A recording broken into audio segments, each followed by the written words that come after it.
Hi, I'm Stitch Kitten, and today I have found this goofy, weird nonsense at the secondhand store that we're gonna play with because I want to. So look at this thing that I found. Oh, wait, actually, before I send you guys to the laptop. Oh, thank you. Look at this. Look at this that I made for my girly friend. Thank you. She had, an older one that I did with markers that was like kind of small.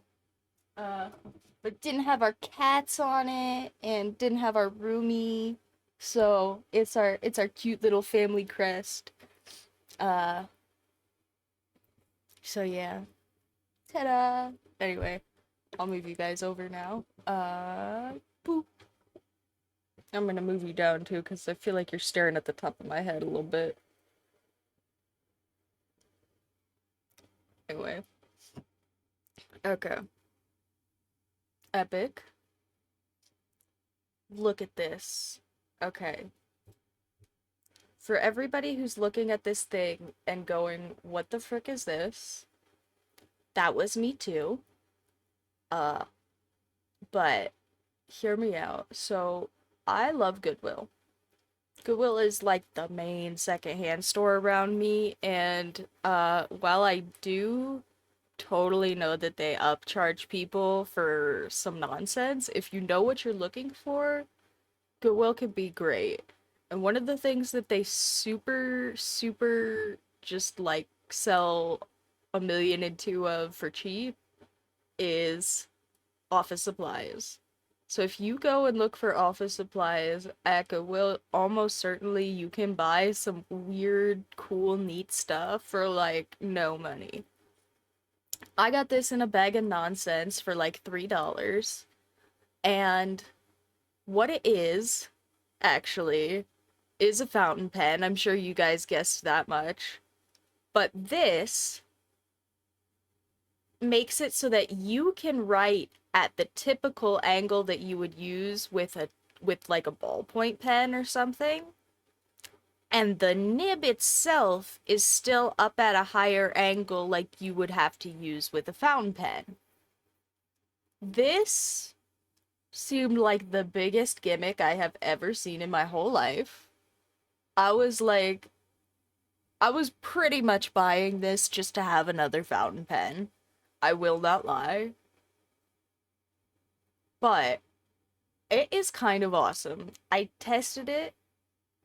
Uh just this is all two dips. This up here is one dip and this whole paragraph is one dip. So I I was expecting this to be some pretty gimmicky nonsense, and it's actually apparently really fucking cool. So, today we're gonna use this to draw cats because I also have been watching a lot of if you guys don't know this company, it's a company that does like hand comics. They do all hand inked comics, and then obviously like it's still digital for like mass production and stuff, but they have this huge team of really excellent traditional artists that all do their comics by hand, and they're called Bad Ink Studios, and they do a lot of just like YouTube promotional content for their stuff, and I have seen a lot of just like comic inking styles lately. And the thing with comic inking styles are you typically do have some base, but a lot of the time like the details and stuff in comic inking are way more like random and in time than people would expect. Like there isn't a lot of pre-defined base work for comic inking usually. So a lot of the built lines and stuff that you see with like very common comic inking is actually just like the comic inking version of shading or building lines. And I figure surely I can make some cats without screwing up. So, yeah, we're gonna draw some cats. I don't totally know what those cats are doing or anything yet, but we're just gonna give it a best shot. So if you guys have suggestions, today is probably a suggestions kind of day. Uh, 'Cause look at this, like that's so clean actually. I would not expect this to work so well, especially cuz it's like a really fine tip for a fountain pen. I am surprised how many angles it works on. Like it's usually really difficult to use fountain pens at like tilted to the side angles, right? Like it's usually hard. But while I'm working with it, it really doesn't seem to pick up much as I move my wrist, which is really nice.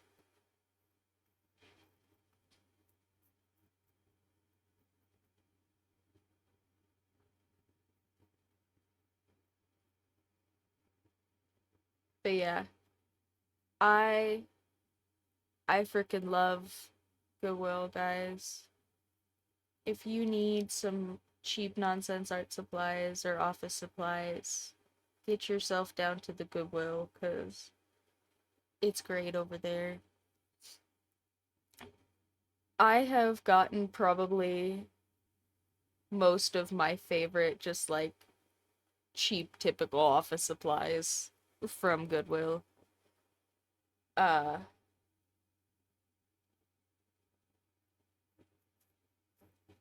yeah, I got this pen from Goodwill. I got my hole punch from Goodwill. I got my I have a Scotch laminating machine that I got from Goodwill that somebody just like left all the tape in.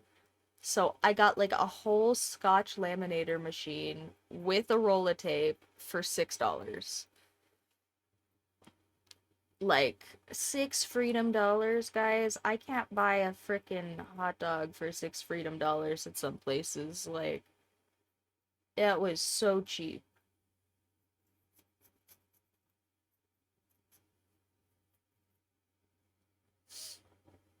And this cat is very ugly, but that's okay. We'll give him a cute little dunce cap.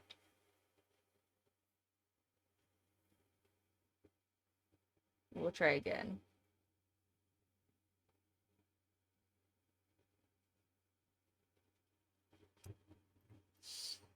I didn't do like any of my normal drawing stuff for cats for that one, so I guess it makes sense. I'm just yammering. I didn't have an idea. Maybe we should think of an idea. What if we make a cat? Uh,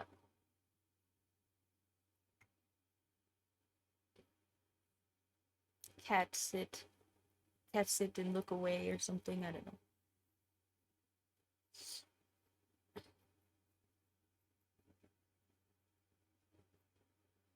But yeah, no, this is a super nice fountain pen, guys. I cannot believe. Also, whoever had this before me must have also thought it was some gimmicky nonsense because whoever had it before me legit did not take it out of the packaging. Like this was brand new in the package at the Goodwill. And the packaging was definitely old, like somebody had had it in their desk in the packaging for a minute. But this is just some speedball fountain pen. Uh that somebody didn't want, and it is actually so good. I I feel a little bit bad for whoever didn't take this out of the package to find out it wasn't some gimmicky nonsense.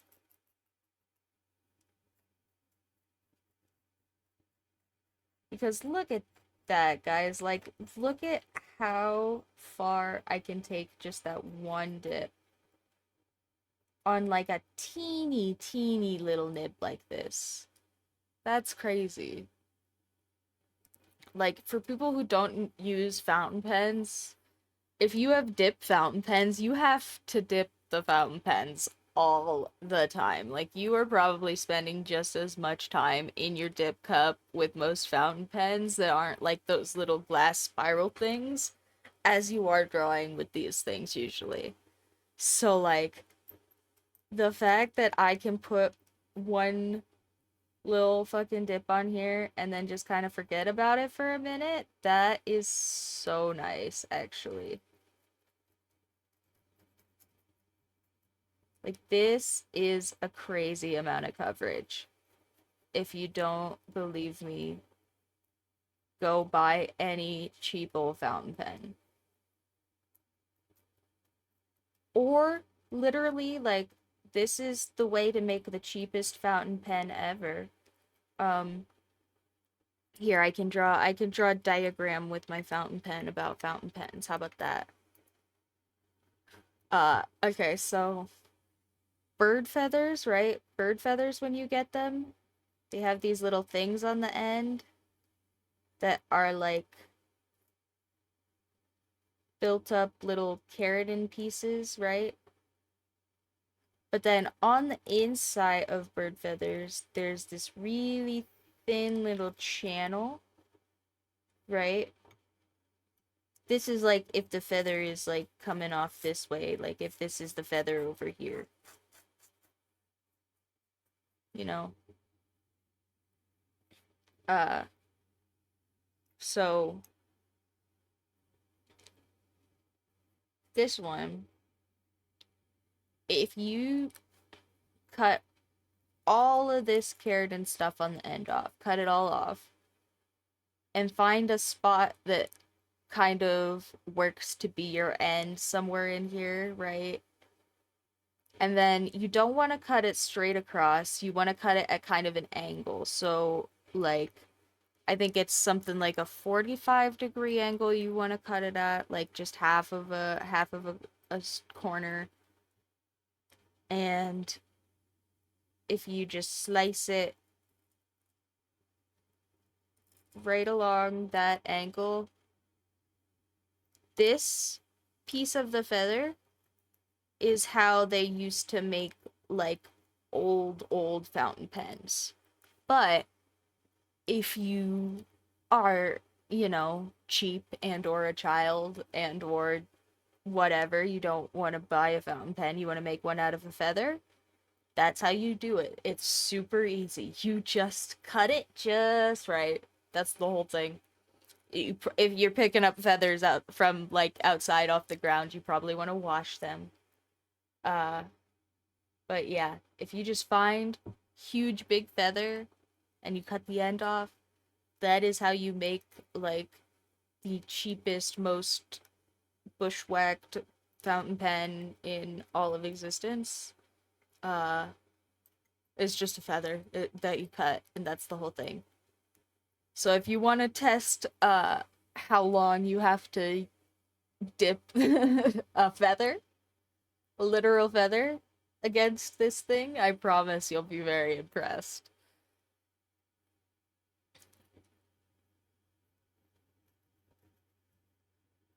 Speaking of impressive, my cat is still pregnant, guys. She is like almost a whole week past the vet estimate now. Um, it was just an estimate, but also like yeah, we're sitting over here being kind of nervous because she's supposed to pop any day now.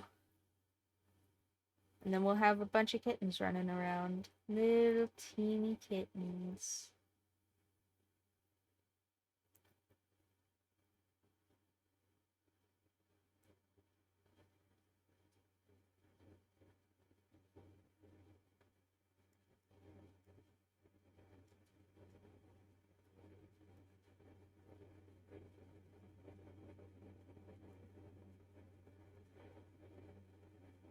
And then I'll have to send pictures to everybody. I'm sure everybody wants pictures of our little teeny kittens.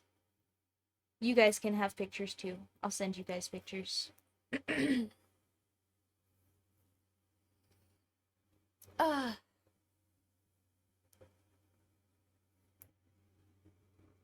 Well, we did say we were doing comics. What if we do like superhero cat, like cat bouncing in the air or something?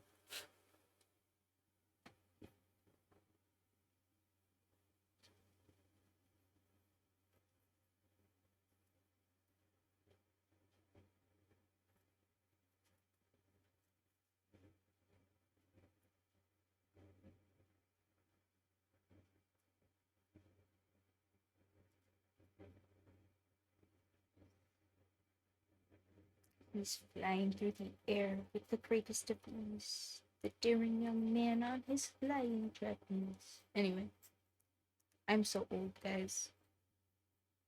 I have been feeling real old. My nephew has a birthday, and my sister is younger than me, but her kid just turned 9, so that made me feel old. uh I got to go to my 9-year-old nephew's birthday party. He's like a whole person. He like talks and does stuff that, nobody told him to do, and like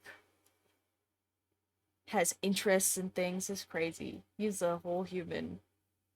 And I'm his aunt or whatever. Like, ah.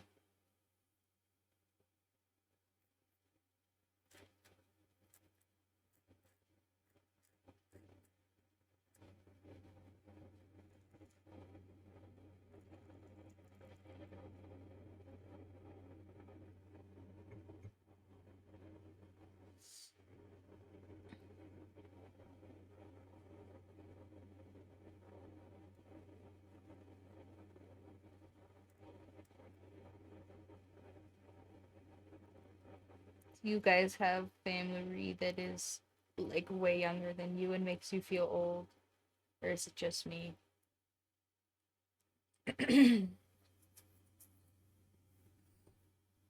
I I just feel old though. I'm good at feeling old. My mute suit don't work so well.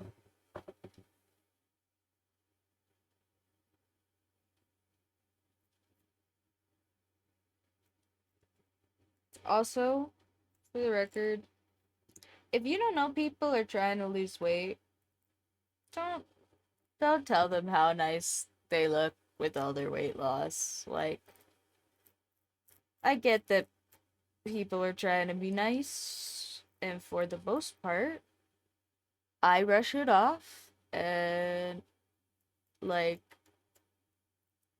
but also, you know, if hey there, uh, if you don't know people are trying to lose weight, and like they just randomly show up with a bunch of weight loss, like probably people are gonna tell you if they're trying to lose weight. Like probably people aren't going to be subtle about trying to lose weight. Yeah, it's just kind of weird, you know? It's like you know, if you if you don't think somebody has any reason to be pregnant and they show up pretty fat, you're not gonna just assume, like, even if they kind of look pregnant, you're probably not gonna assume that's what's going on. So, like, if people show up with a bunch of weight loss and you don't know that they were trying to lose a bunch of weight, like, maybe don't say anything. Like, just be like, oh, or even the comments that are like, "Oh, you look so good." Like, I think those are fine, because they're not commenting specifically on my weight. They're not making a mention of the fact.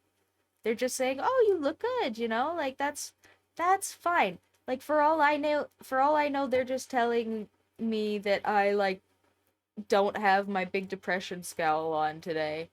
Uh, so, but like if you're like going up to people that you don't know are trying to lose weight and you're like, "Oh my god, you're so skinny." Like that's crazy to me. Like I one like that just seems kind of rude like to me. I don't know. But also like in my case specifically, I am sick. Like I have chronic illness and like if I didn't have chronic illness, I probably would weigh a lot more. And I would be comfortable with that. But the fact that everybody wants to tell me how nice I look with all the weight loss lets me know that other people would not be comfortable if I weighed what I weighed before.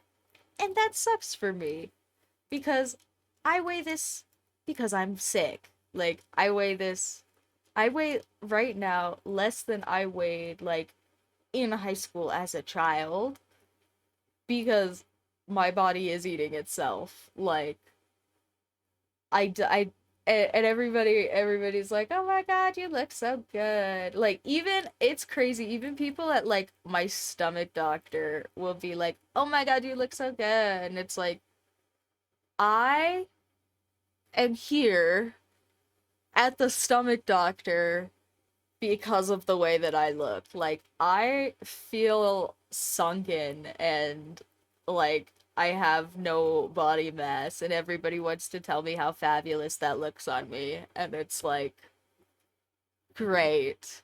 I'm glad that dying is in this year. Like I just I don't know.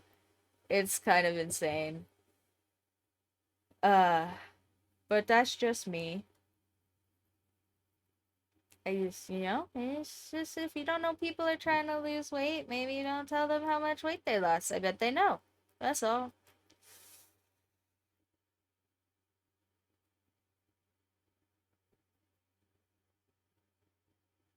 And I'm not saying to be nice, like I said. I don't care if anybody tells me I look good, just in general. Uh, yeah, that's so terrible. Especially if people are struggling. Like, you don't know what people are doing. You don't know what's going on with everybody else. Uh, it's silly. It's just dumb.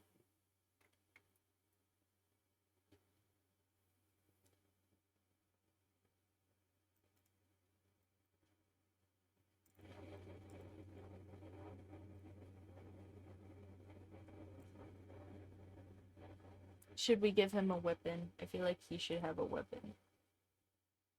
But I don't know what.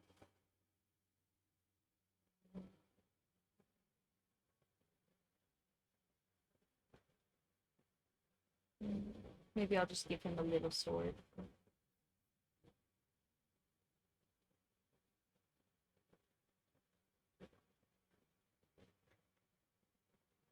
Oh, thanks. Yeah, I'm trying. These are definitely not gonna be some of my best with this pen thing. I cannot remember the last time I used a fountain pen for anything real, but it's so fun to use. I wanted to have an excuse.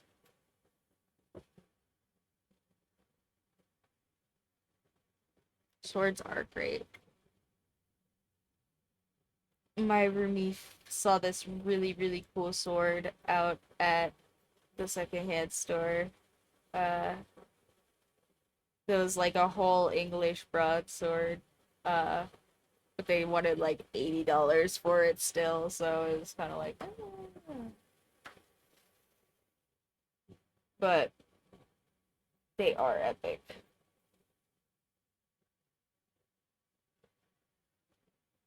Well, that still counts.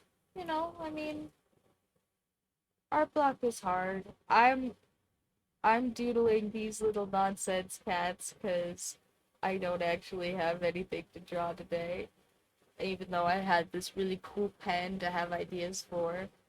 So, you know, just draw what you can if you want to, and that's fine too. It counts.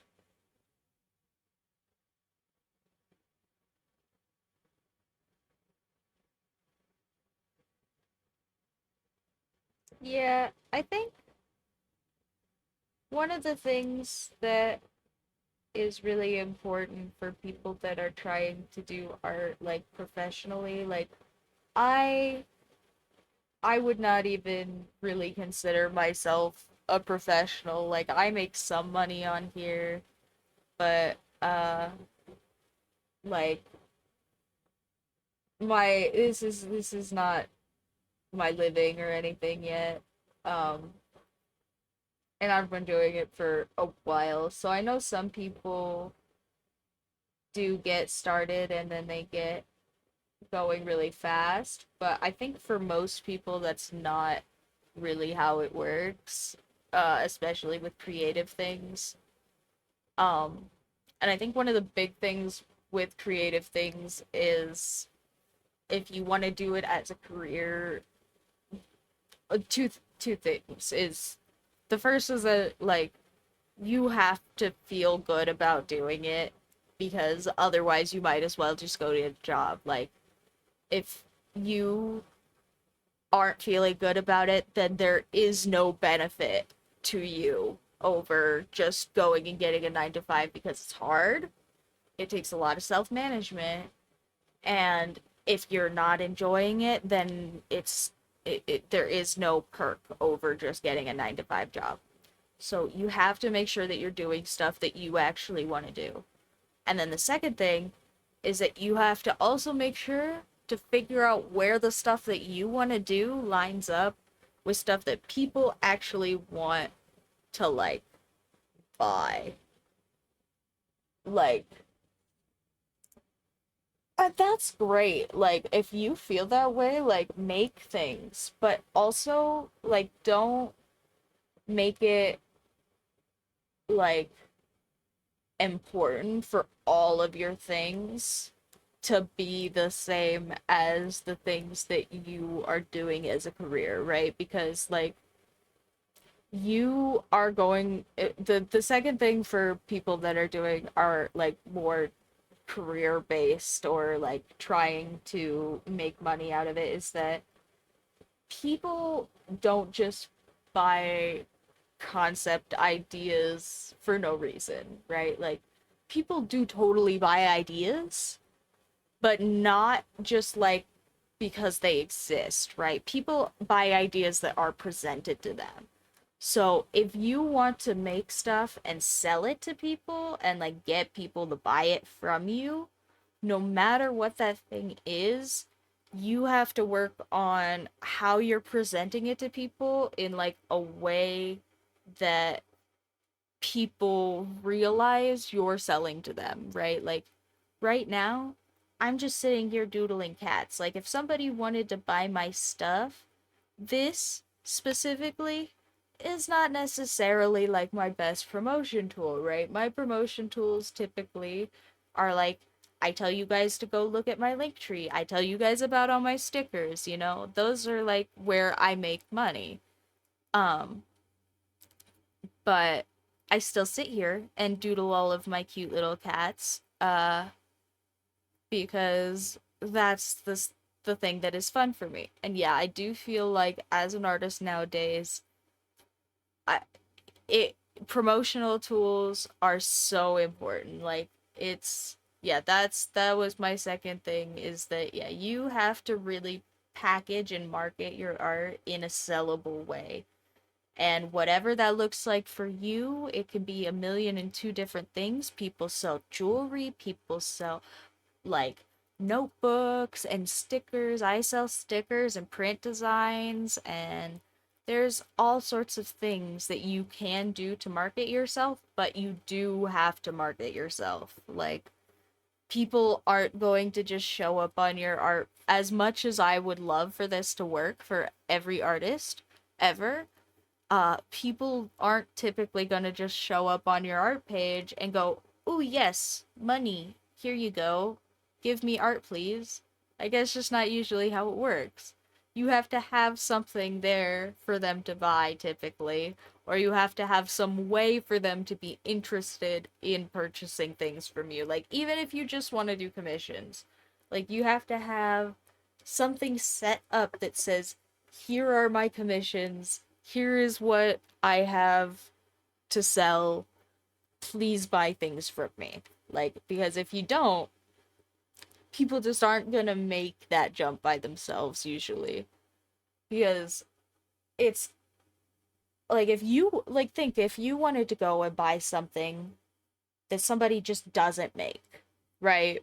Like say you have some Minecraft YouTuber that you watch and you wanted to go get them to build you a Minecraft world, but you've never seen them build anybody a Minecraft world. You don't know that they build people Minecraft worlds, and you're not exactly a wealthy person, so you don't necessarily know how much it's going to cost you if you try to get them to build you a Minecraft world. The chances that you then, after all of that, still decide it's worth your time to go and bother somebody about making you a Minecraft world and like go through all of the time and processing to work that out with them, very very small usually. So like,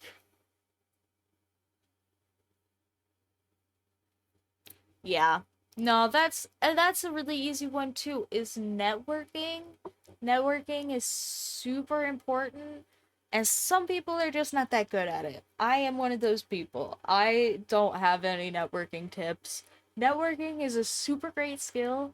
If you can make big high powerful friends, you can do all sorts of stuff really easy and not have to try so hard. I suck at networking.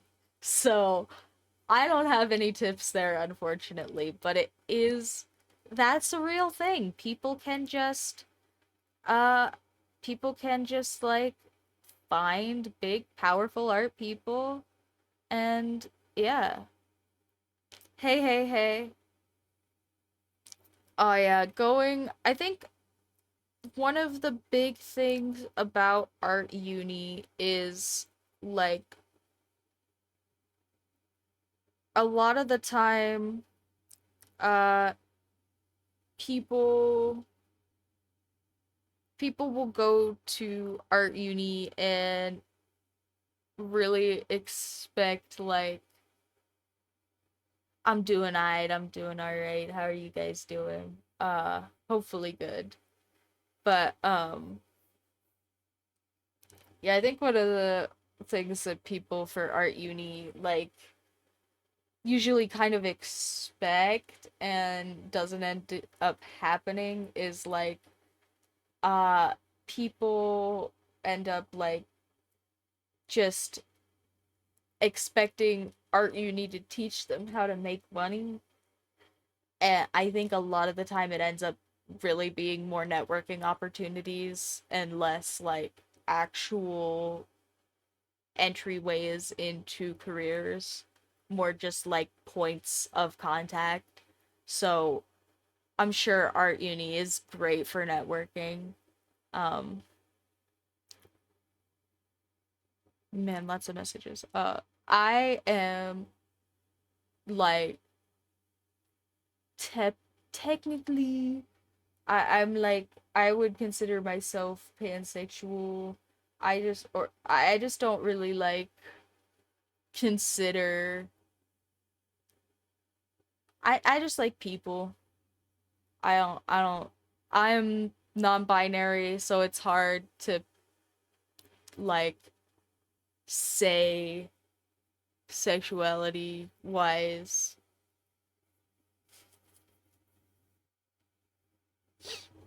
because, like, most sexualities are set up for being on one side of the binary or the other, and yeah.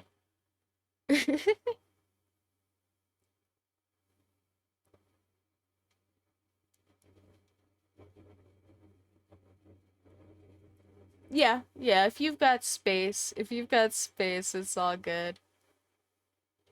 And no fighting in the chat. There's plenty of me to go around. I read real fast. Uh, but yeah. Especially if you don't got stuff to, like,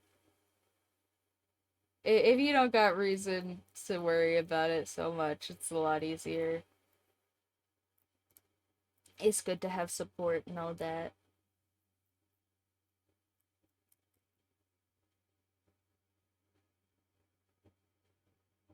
Epic. Gender twinning. I didn't know that was a thing, but I guess probably lots of people are doing that all the time. Just less common for some of us.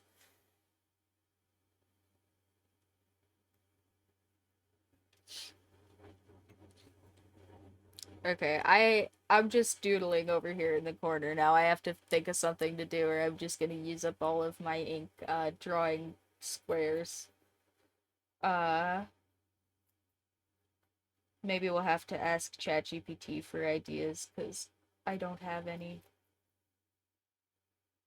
Let's see, what does ChatGPT want me to draw for a cat?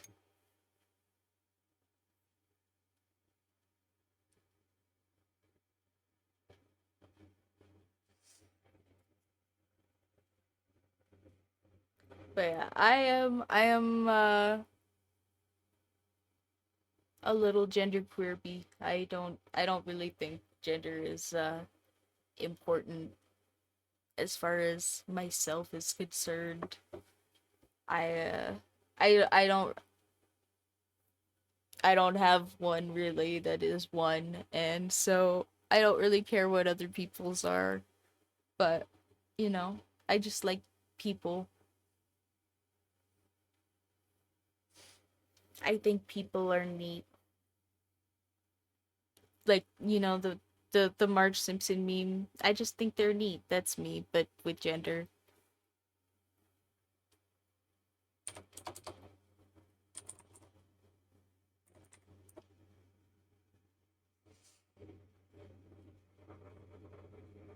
It's just there. It does not affect me much as far as I can help it.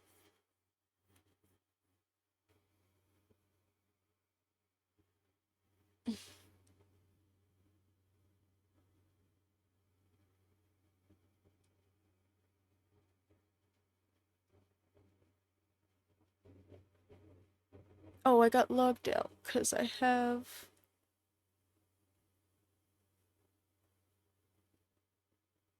new computer. Uh, well, new old computer. I'm on our household spare laptop because my laptop finally died. I need a new computer, guys, but computers are so much frickin' money. Everything is so much money these days. Buy my cat stickers. Buy my cat stickers so I can get a new computer. Sad face.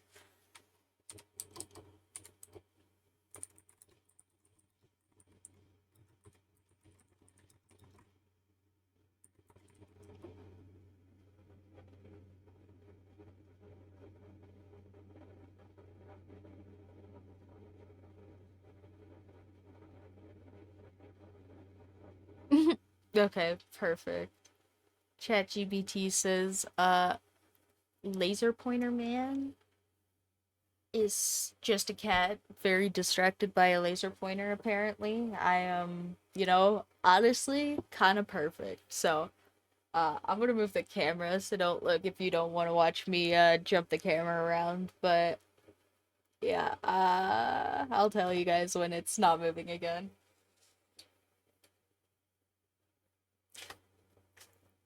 But yeah, this thing was really cool actually. I was not expecting it to work nearly so good, especially considering I bought it at the Goodwill for $3 in a bag of other nonsense. Like there was like actual twine in the bag that this came with, and like Oh, what was the other thing that was actually cool though? Hold on. Do I have it about? Oh. Which it's a magnifying glass with the light on it. And somebody got rid of it because the contacts on the inside were like super corroded, but I wiped them with alcohol because I went to computer science school for 4 years so that I can clean my electronics at home. But now it works. And I didn't have to spend $20 or whatever it is they want for those things at the craft store. So that was pretty cool. Alright. Laser pointer. Laser dot here on the ground. It's very exciting.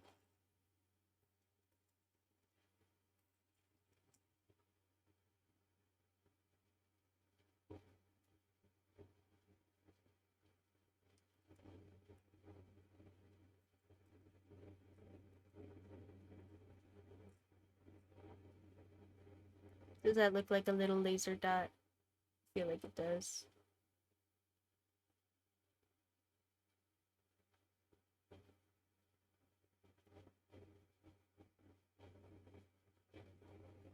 Hey, hey. Man, everybody in the chat today. So many of you guys. Hello, hello. I'm so honored. Everybody come in to hang out with me on Mom's Day. Oh yeah, it's Mom's Day. I totally forgot until I said that just now. I should text my mom. Me and my mom are not on good terms if you have not been here very long. So I won't be like calling her or doing anything nice, but I will be cordial and I'll text her and say happy holiday or whatever, you know. Cuz I'm a good bean.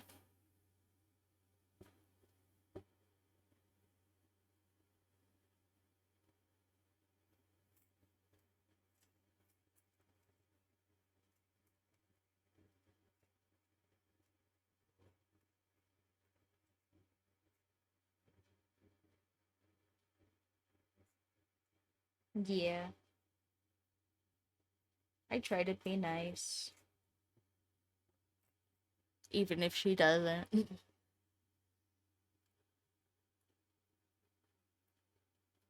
Yeah, no, I got you. I got you. You're good.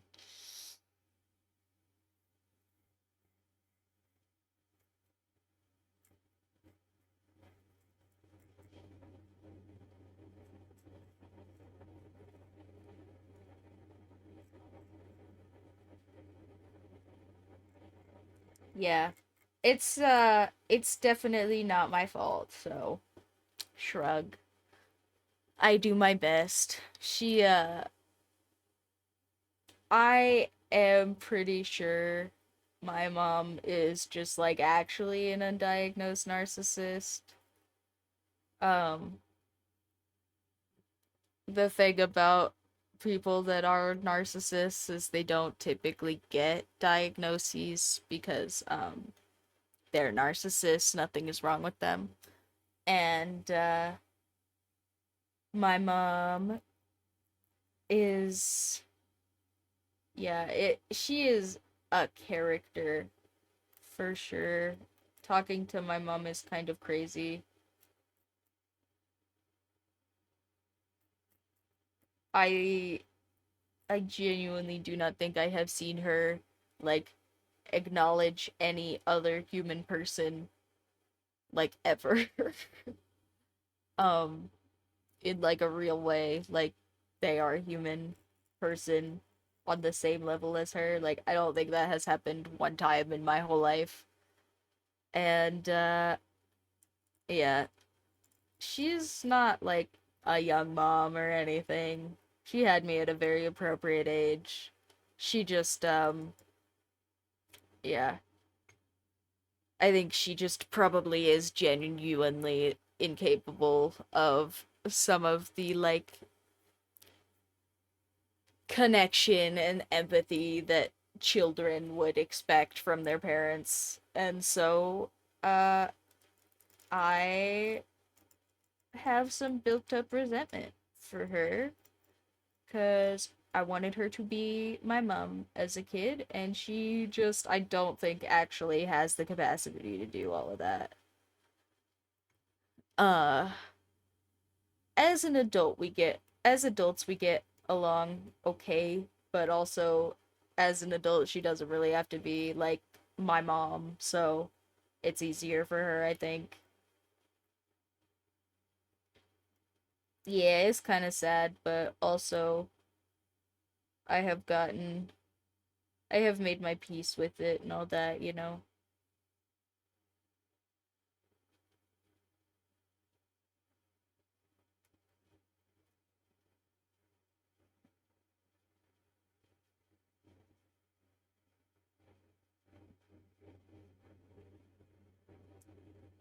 And yeah, and being sad about it just makes it harder to be nice to her, so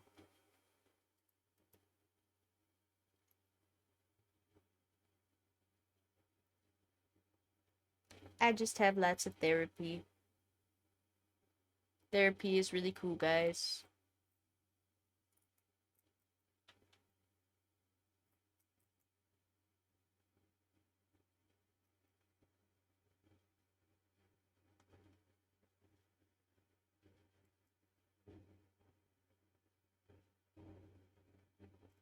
But yeah, nah, she's just actually probably a narcissist, like not as like a haha funny meme, like oh my god, she's so full of herself. Like she just probably genuinely is incapable of acknowledging me like as a human.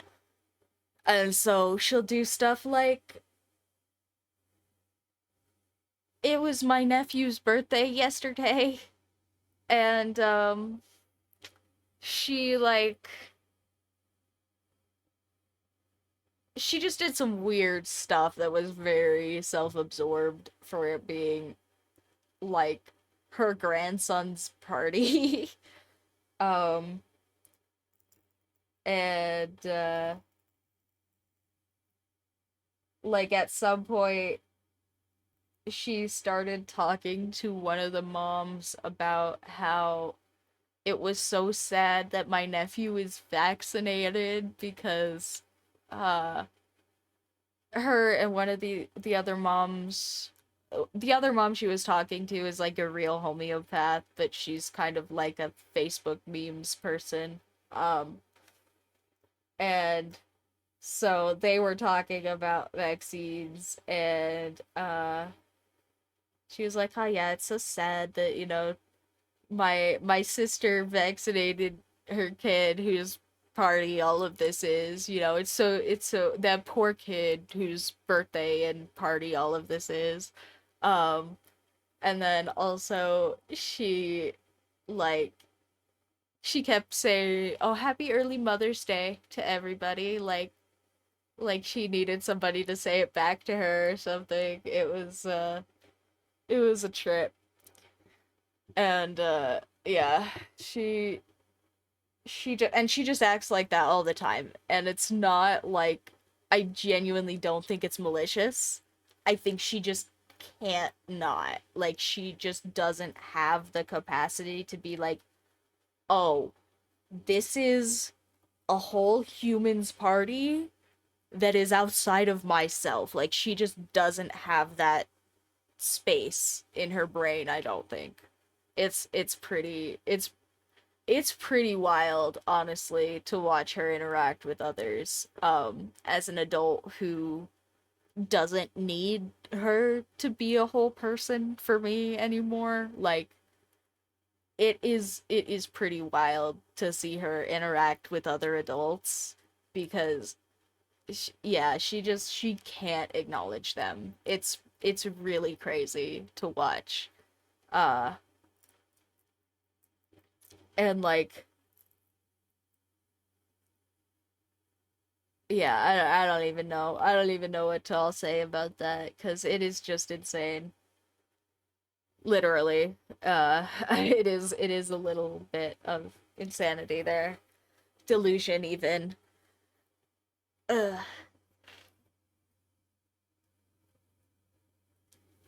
I'm gonna tilt it. You guys are definitely staring at the top of my head. I swear, I fiddle with my cameras so much and then they still end up in crappy places.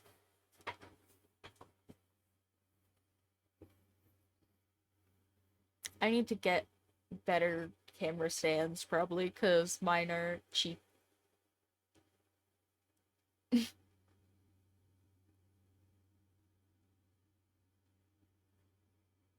Well, I'm glad it's not annoying and terrible because that's what I assume it is. But also I'm just here on the other side of the camera. I'm sure everything bothers me more than you guys.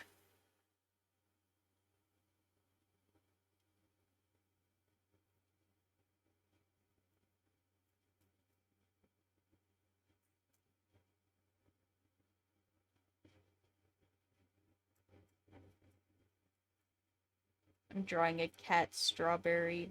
Why? No idea, but we have no ideas kind of day, so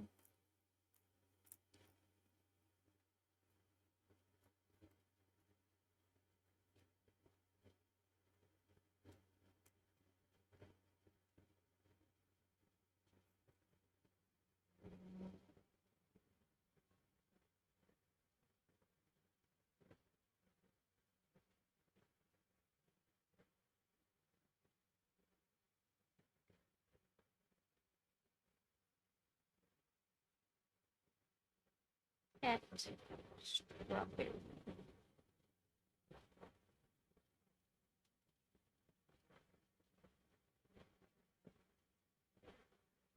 It's so cute.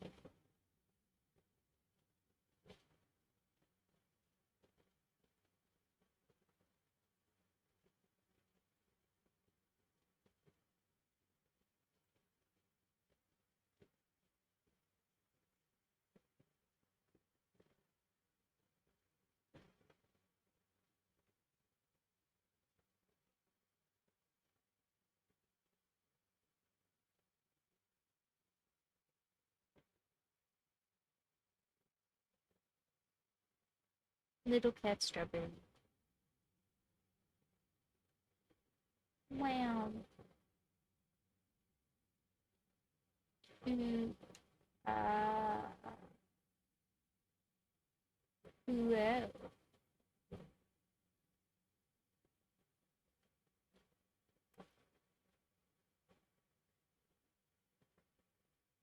wow.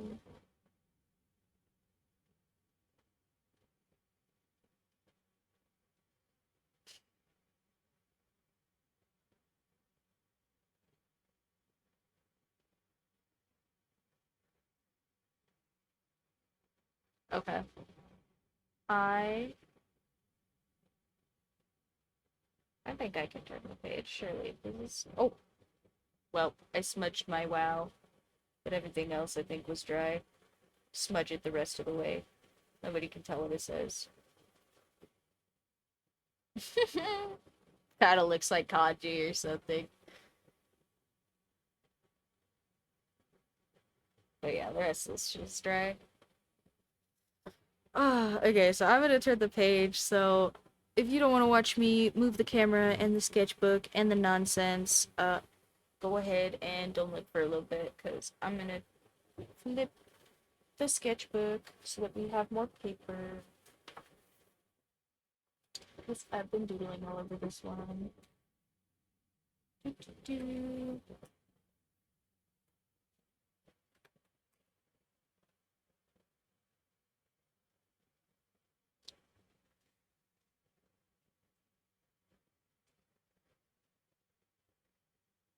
And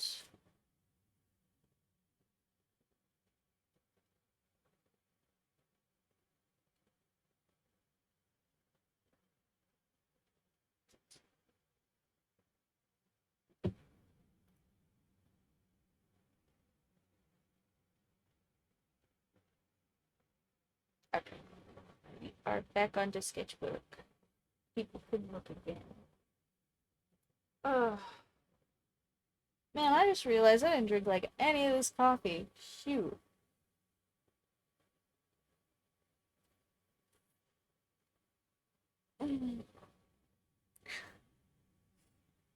I love this mug.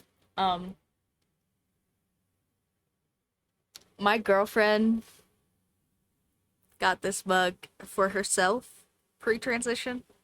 Um, and I when she got it, I was like, "Honey, do you really want that?"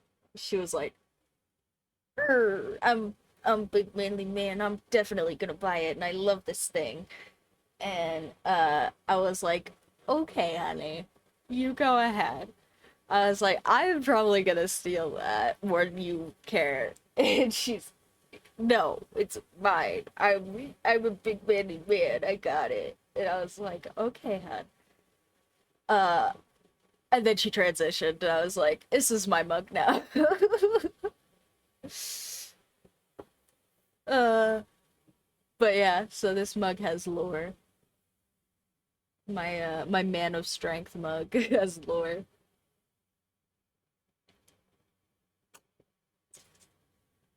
Because my girlfriend used to way overcompensate before she transitioned. Uh,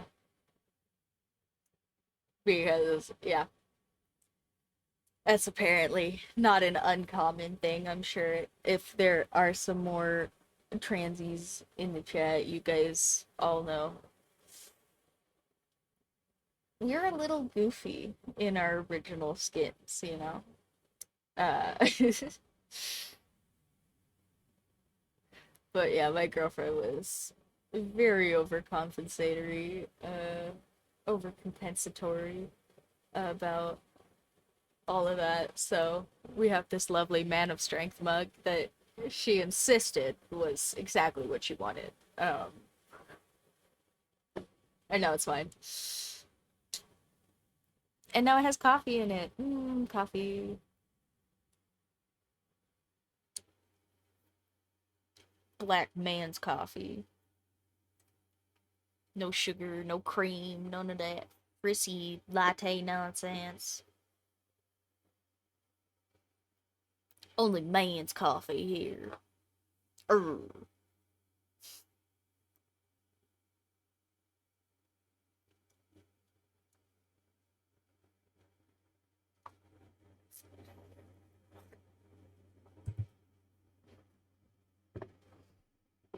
Oh. Alright. I think we're gonna have to ask ChatGPT for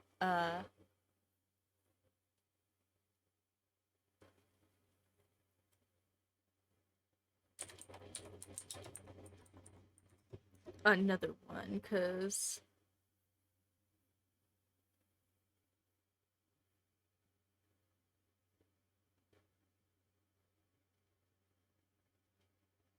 I still don't have ideas.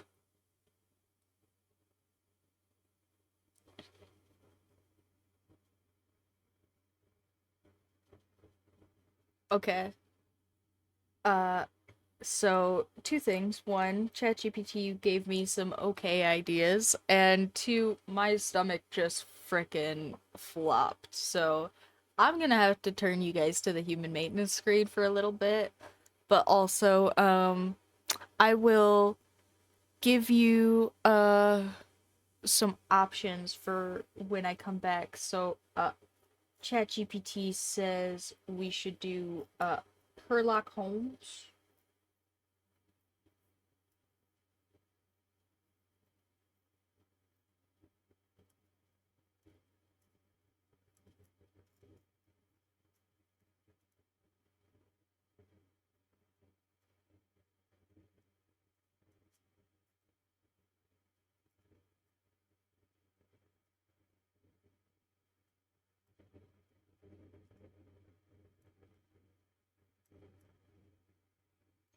or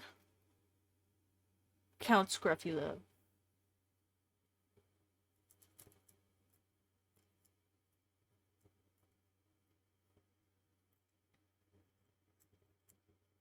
And we can name them better, but I will leave you with your choices.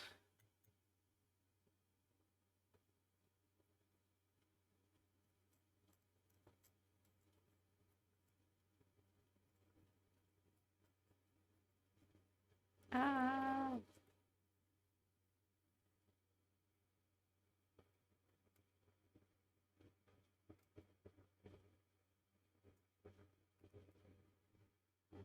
Okay.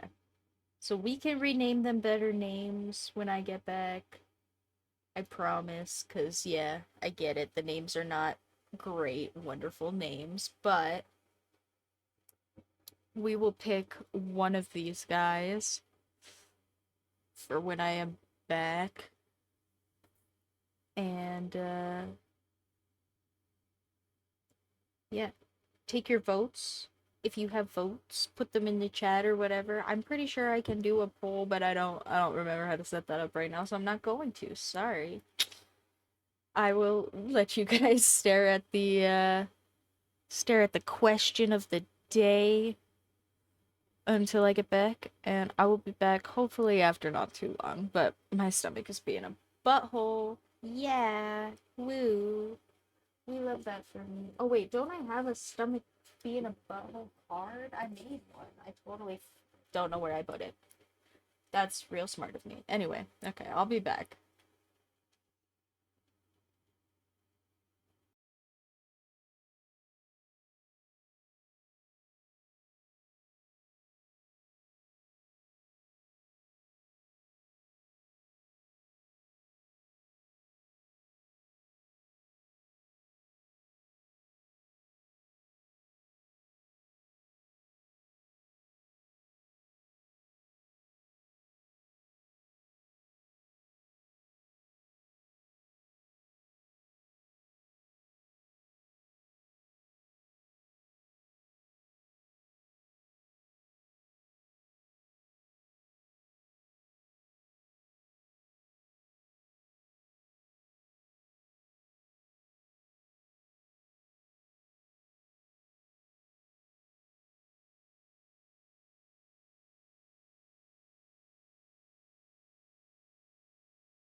Oh my gosh, all of US healthcare just called. They're quaking in their boots. You guys must have yelled at them so hard. Thank you, I appreciate it.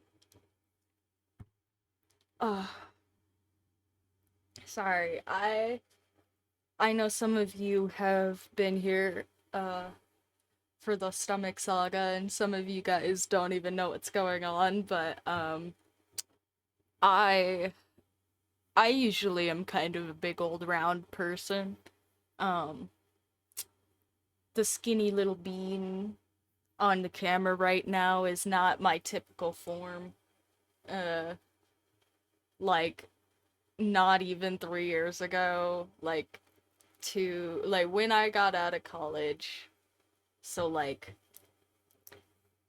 mid 2022, so like kind of like just approaching 3 years ago now, I weighed, this is not a joke, twice as much as what I weigh right now. I weighed almost 300 US pounds. Um, which here, let me do my little English conversions for you guys.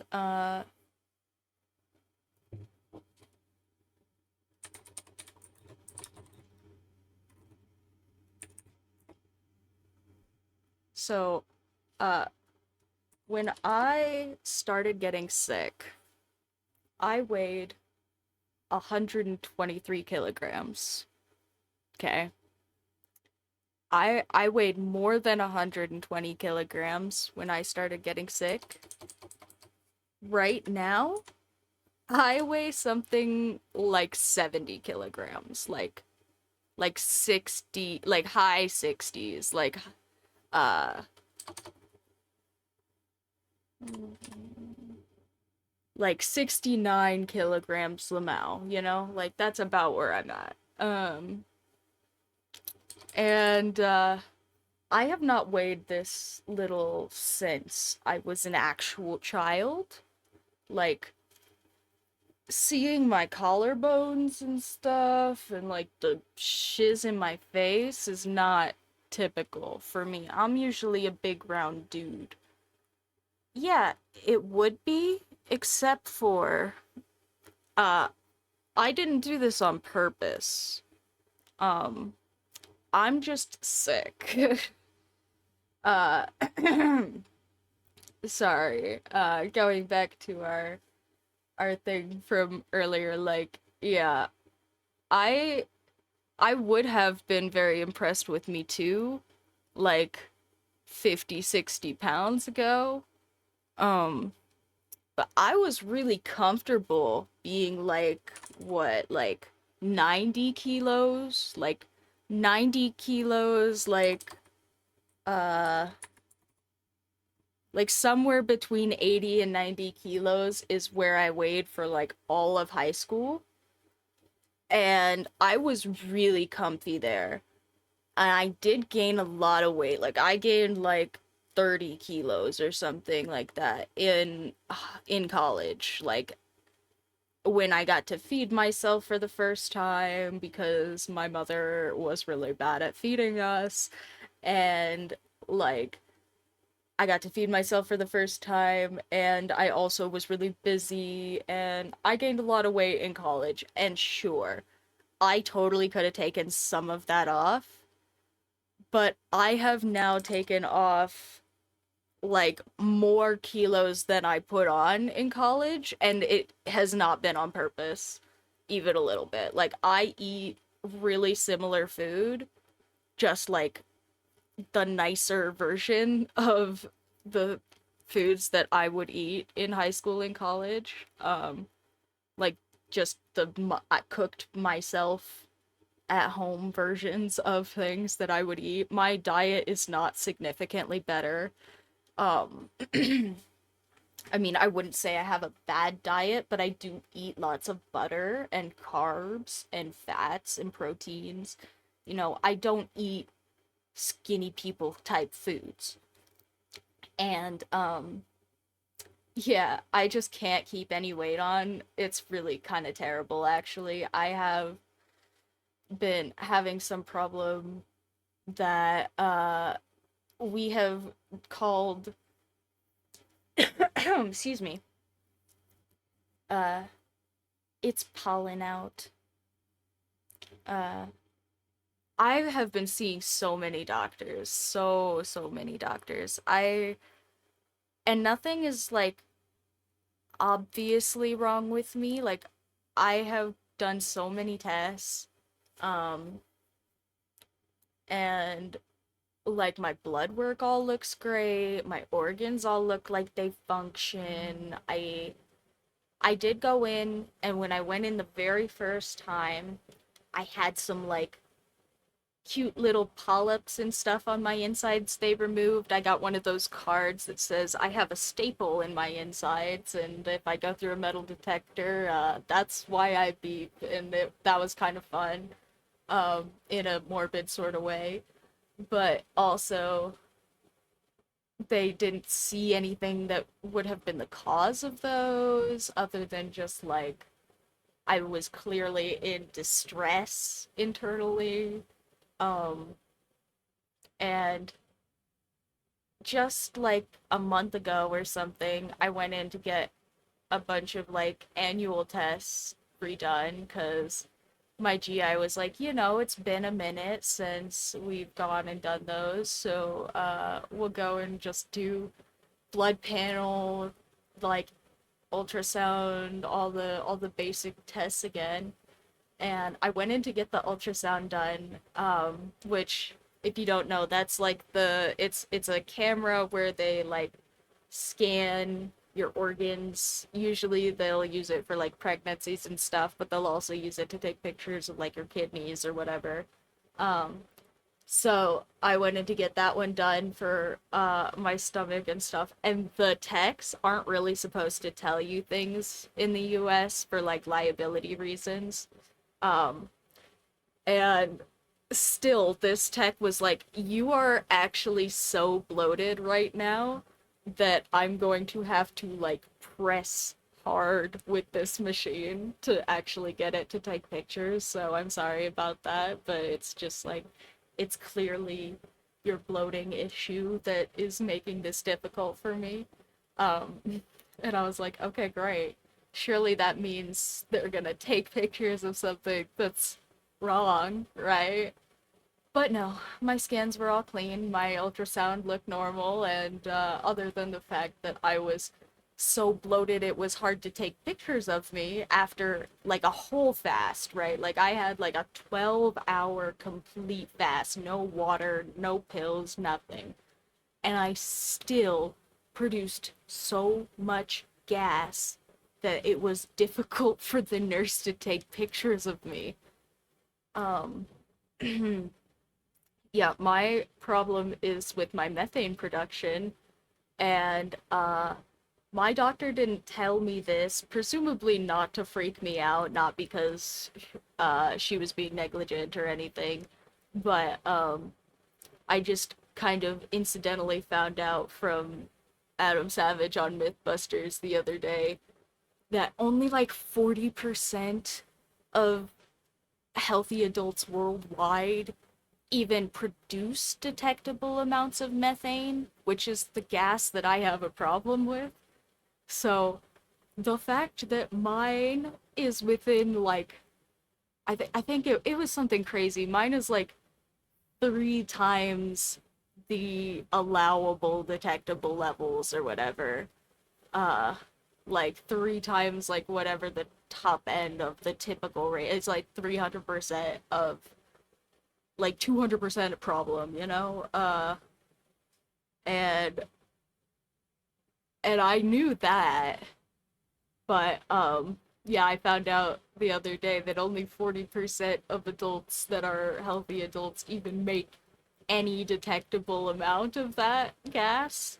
Um, so I have a very specific problem somewhere, and nobody knows what it is. So that's really cool for me, unfortunately.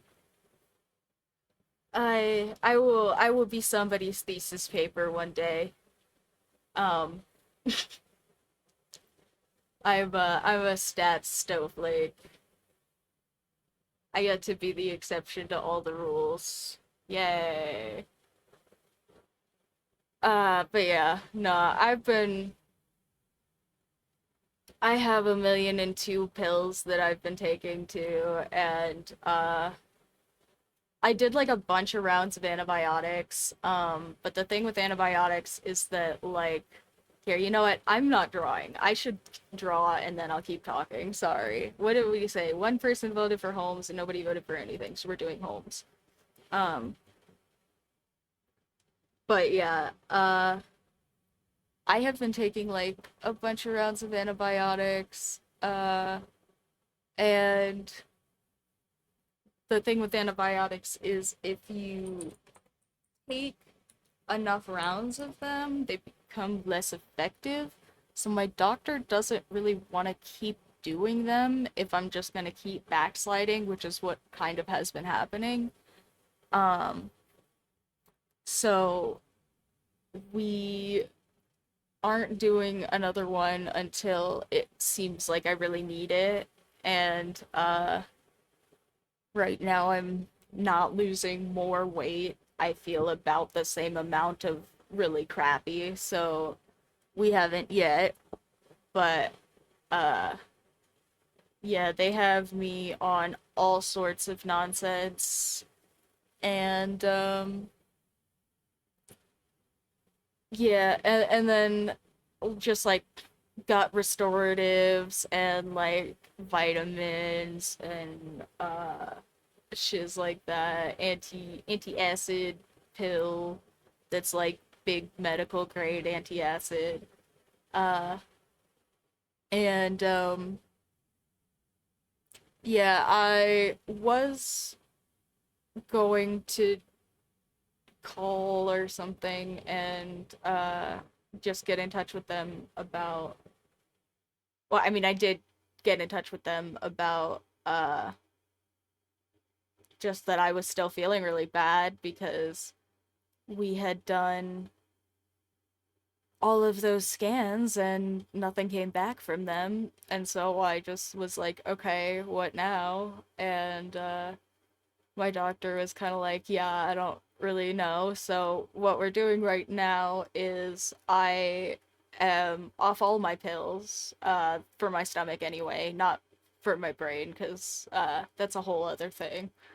But all the stuff that's supposed to be like managing my insides for me, my doctor was kind of like, well, none of these are really things you need to like wean off of or anything, right? So we're just gonna be cold turkey with everything. We're just gonna stop.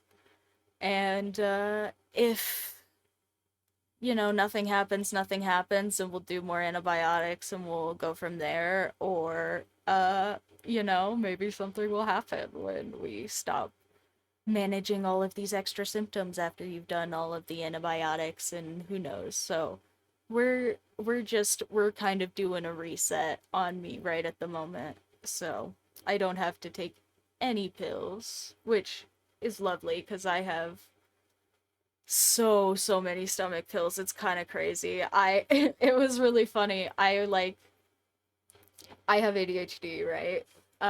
That is my big diagnosed brain thing. And so I have one ADHD pill and one antidepressant and one counter ADHD pill for going to sleep. And I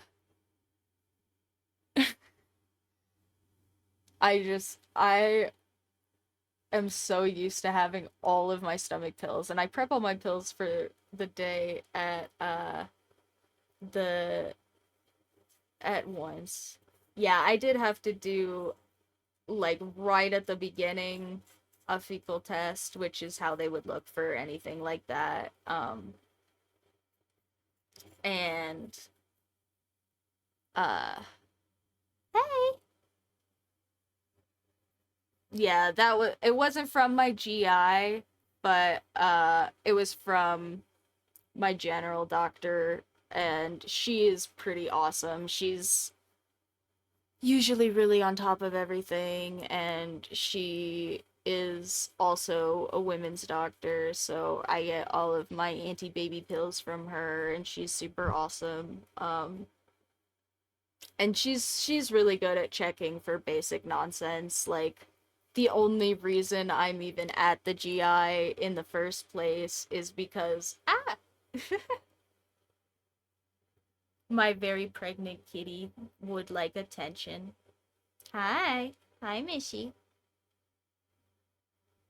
She is still so pregnant.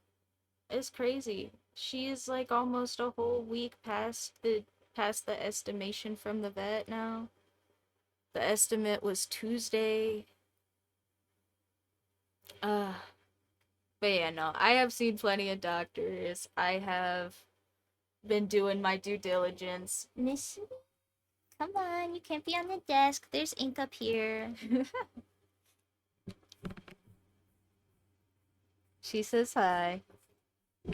You can't hear her rubbing on the mic. Uh, but yeah. No, I have done my due diligence. I drink all my water. I have done 1,000,002 different little restrictive diets to see if it's an actual food problem. I do try to get a decent amount of exercise. Hi. Hi, Missy.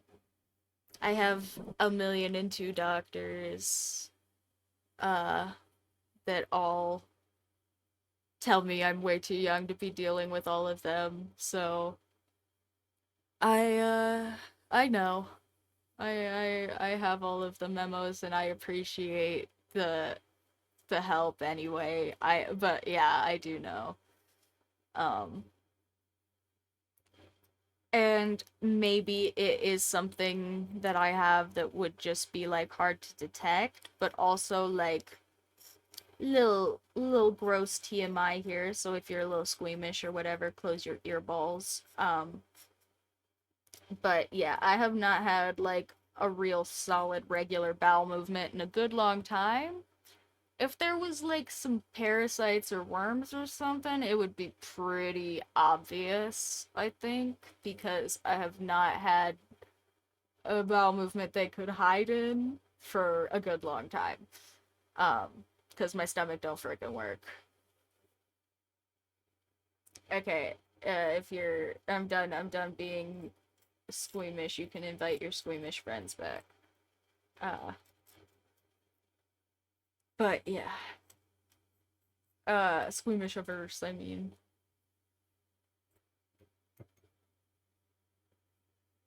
yeah.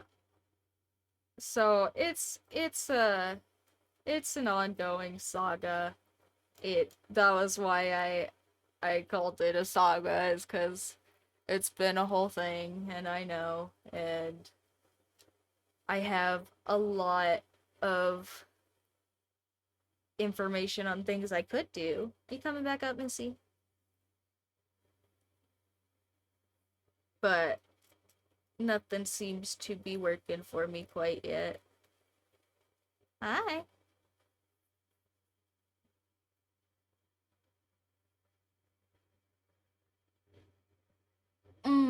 At least I haven't completely lost my appetite again this time. The very first time, like when I went to the GI initially, I was consistently losing weight still. And like before the first round of antibiotics, I was consistently losing weight still, and I actually, I know this sounds really bad, but I'm not good at asking for help, guys. Like, that is uh my big self-care down. Like if I had one of those employee questionnaires, but it was like about existing or something, and it was like, what's your one big flaw, but like for existing, it would be, I am so fucking bad at asking for help, like actually really genuinely terrible. And So I let it get really bad before I went and was like actually trying to do stuff about it. And when I went and saw the doctor about it initially, like I was still consistently losing weight. I was probably more like my high school weight, more like up at, what did I say, like 90, 80, 90 kilos, and feeling, not great, but still like I had weight on me. But I also was way sicker and losing weight consistently, and I actually ended up going because my girlfriend made me, because I was in a lot of really constant pain, and I would like wake up and like puke in the middle of the night, and I don't really throw up typically. Like, I went to college. My sister is a big old party animal, and my dad is definitely an alcoholic. And before all of my doctors, I was not on brain pills that told me not to drink. So, uh, I I have done my fair share of alcoholisming and drugas and you know, not so cool stuff that should probably make me puke, and I just don't really usually. Like, I think even when I got the big virus, I only got like I think I only puked like one time, like the first time I got it. And uh so it was not good. And I also the one that actually, like, she was like, "Okay, you have to go like see somebody," was because like I said, I wasn't feeling good. I was still really consistently losing weight, and one of the things that happens if you really consistently lose weight is, especially if you lose it really fast, that puts a lot of strain on your heart, because your heart uh like runs all of your calories and energy and stuff. So if you're running an energy deficit that is strong enough that you are like physically burning yourself off, that's really hard on your heart actually. And that is why people who exercise real hard take real good breaks, because you don't want to, destroy yourself. And that's why the people who exercise real hard, real effectively, usually have low heart monitors, because it's important to know that you're not about to pass out. Uh, if you're running your heart that hard, you want to be nice to it. And so, I did pass out. That was what happened. I did pass out. And it wasn't even while I was doing something strenuous. I was playing video games at my desk, and I am very neurodivergent. I am on all sorts of spectrum, so I do this goofy goober shiz when I stand up, where I like pop up real fast on like one foot and like spin around. And I can't do that anymore because it hurts me now.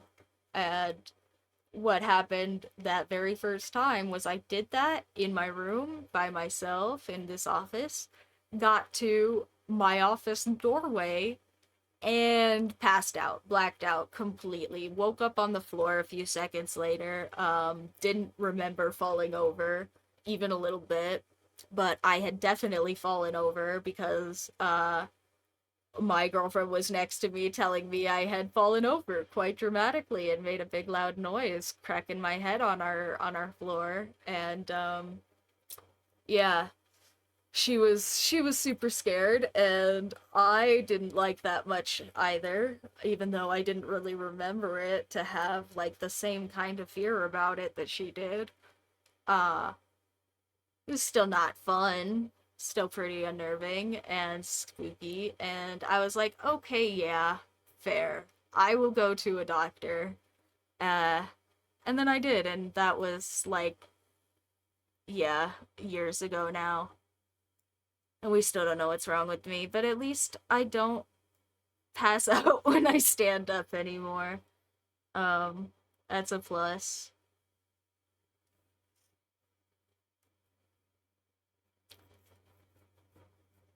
But yeah, that's stomach saga story time with me, and how it's going.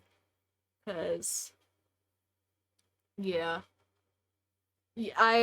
I'm thinking it's on my brain because people asked me about it at my nephew's party yesterday a lot because there were some people there who hadn't seen me since I weighed quite a bit more. And I know people are trying to be nice. I get it. I'm not trying to make people feel bad about trying to be nice, but also like, yeah, I do not weigh this little by choice. I would love to have 30, 40 pounds back. I would take all of the weight back to just not feel so shitty, honestly.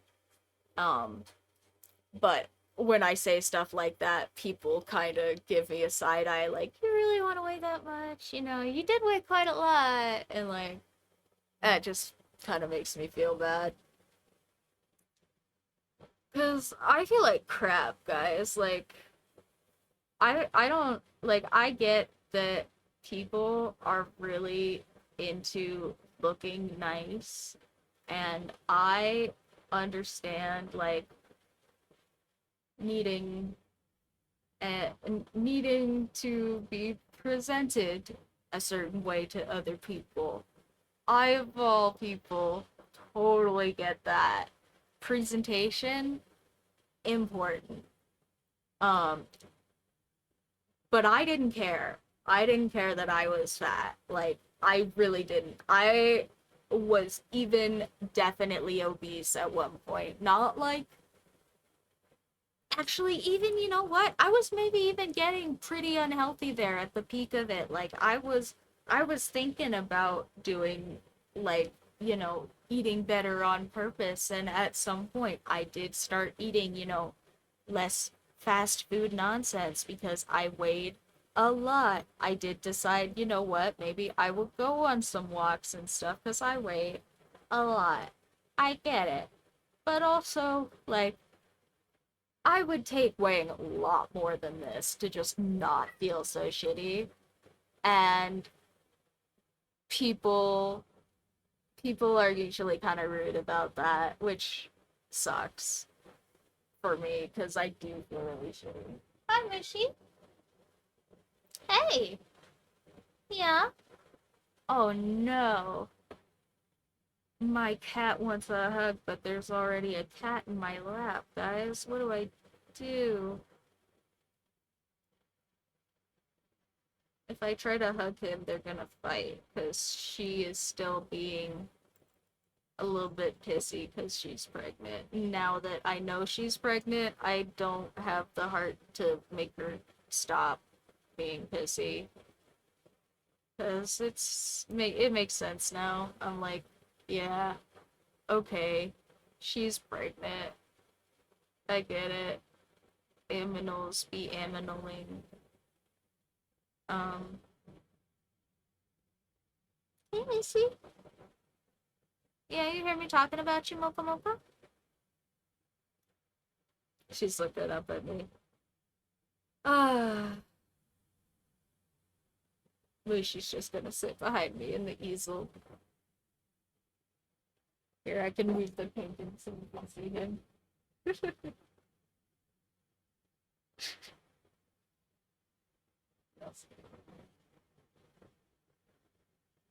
Hi, Bubby.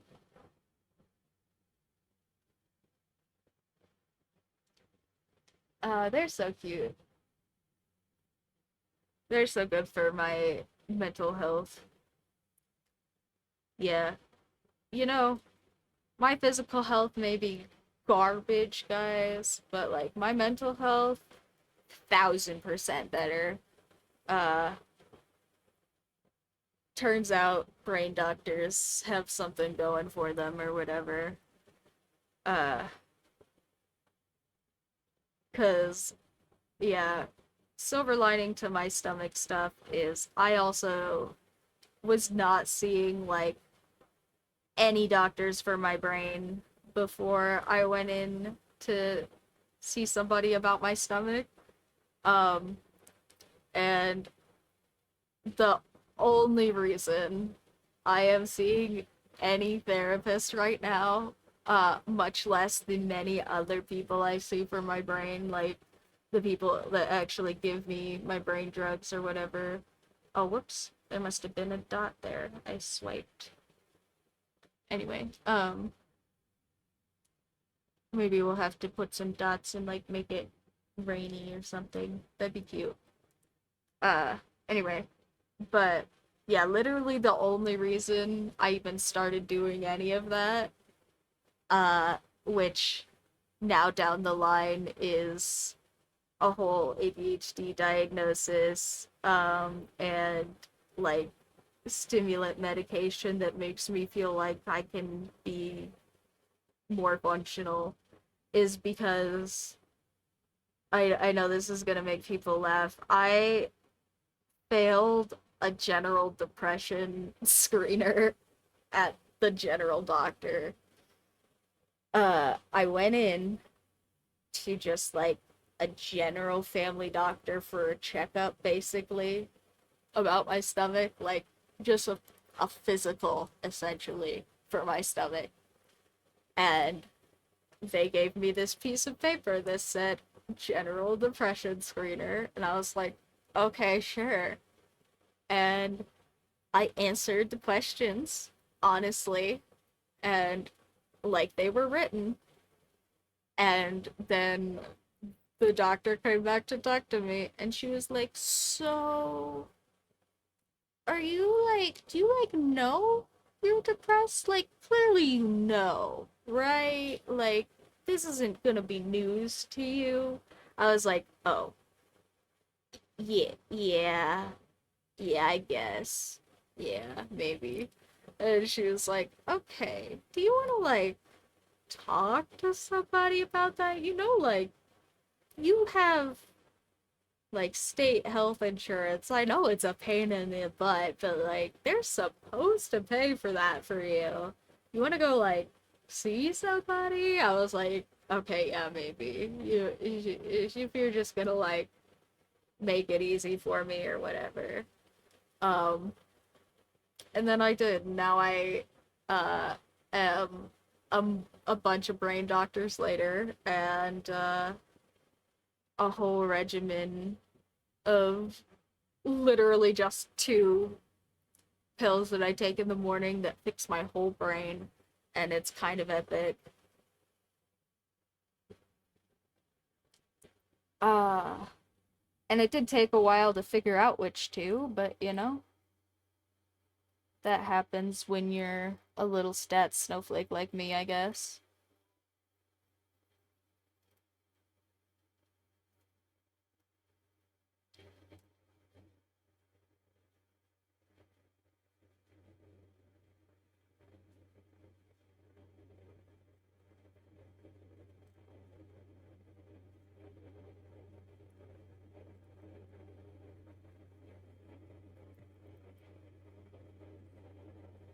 But yeah, brain doctors, super epic. Also, like, I have this therapist that I really didn't like at first. Um, because she's very close to my age, and the therapist I had before her was a lot older than me, so it was really easy for me to just be like, authority, I have to listen to you. Ageism.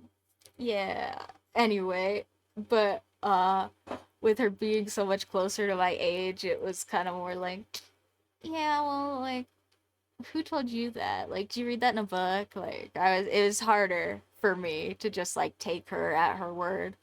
And she also is a lot more direct with me than my other therapist. She likes to tell me that I'm not listening and paying attention to the basics. And you remember this thing that you did probably a million times? Well, turns out I think you did it wrong actually, because like it's not you're not answering the question right here in the worksheet. Like you're actually not doing that part. Like I know you're not doing that part because we're talking about it right now. And I'm like, anyway, uh but I really didn't like her at first because it was harder for me to listen to her. But I think it's kind of like I feel now I kind of feel like it's leveled up therapy, you know, like medium level therapy. Like my first therapist was like, cool, she's gonna give me like lots of affirmation and she's gonna be really nice to me, and she's like she was like an older lady that was really easy for me to take her word for things. Um and uh that was great, but I also feel like it probably did let me kind of get what I wanted, like more specifically out of sessions with her. Um, and now my therapist is like closer to my age and more direct with me, which I think is harder for me, but also probably way better for actual therapy because it forces me to actually do therapy, you know, and not just like sit there and complain at the nice old lady about my problems for an hour. Um, so she's grown on me. I appreciate her a lot more now than I did when we started out. Um, and I honestly feel like a lot of people, even who don't have big brain problems like I do, could benefit from just like, even if you want to do the sweet old lady that you just have somebody to like talk at for an hour, like I feel like so many people could benefit from even just that part.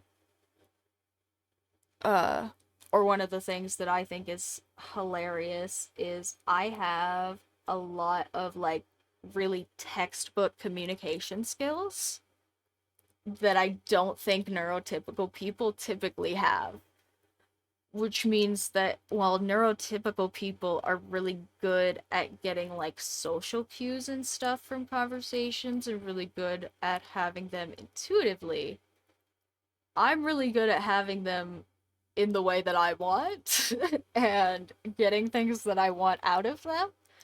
And I feel like so many more people could benefit from just like basic communication training, even if you aren't like a little tism weirdo like me. Like you, just as a person, have so many little intricate things that you do talking to people that like people just don't even think about. And as a person with a touch of the tism, I have like a very specific reason to pay attention to those things. But then I think it actually ends up making me like way better at some parts of conversation than neurotypical people. Like code switching, right? Like there are lots of people that just talk the same to everyone that they know. Like whether it's a boss, whether it's you know, your mom or your grandma or your brother, they just talk with the same mannerisms and the same formality and the same like level of awareness no matter who they're talking to. And depending on you're man like if you're just overly formal with everybody, that's one thing.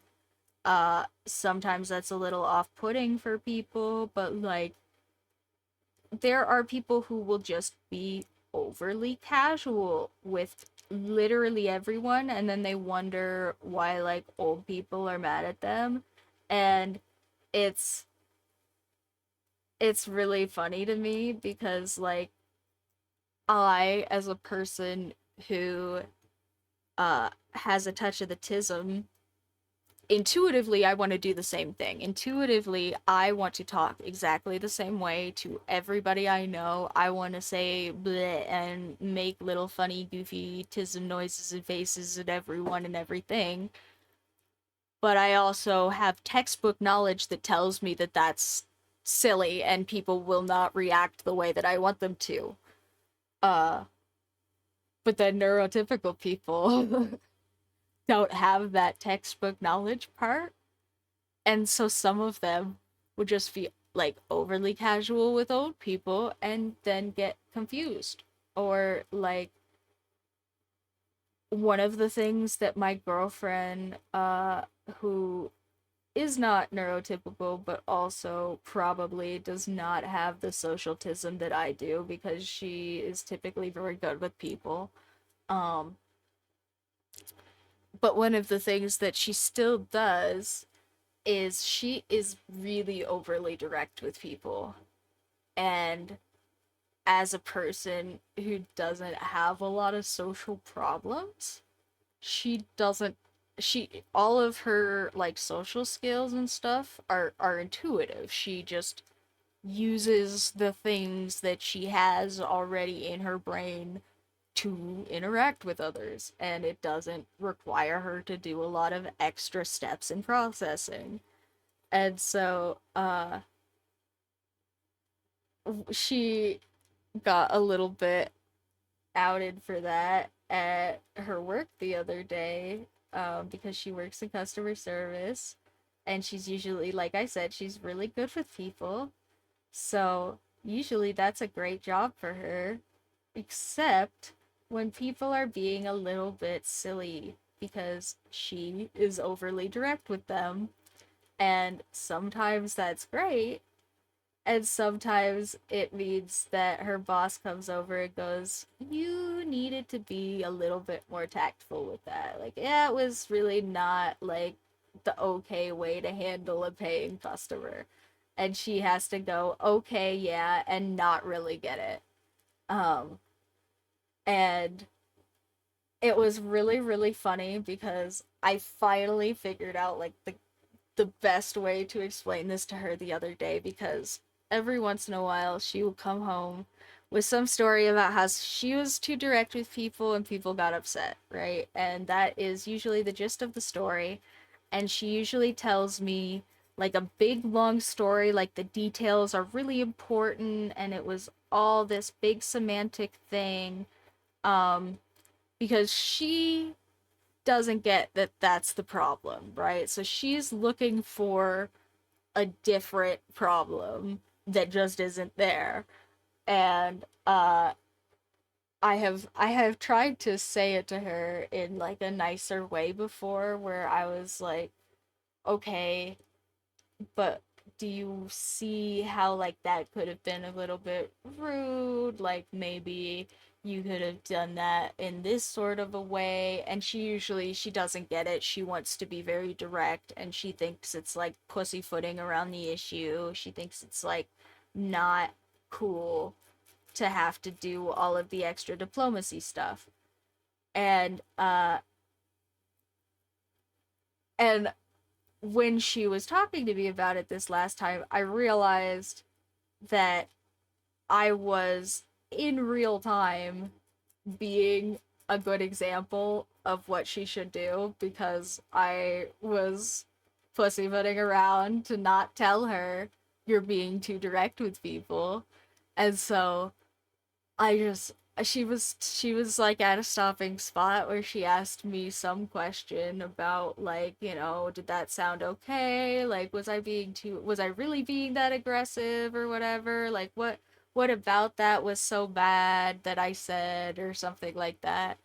And I just turned to her and, like, deadpan face, I was just like, okay, honey.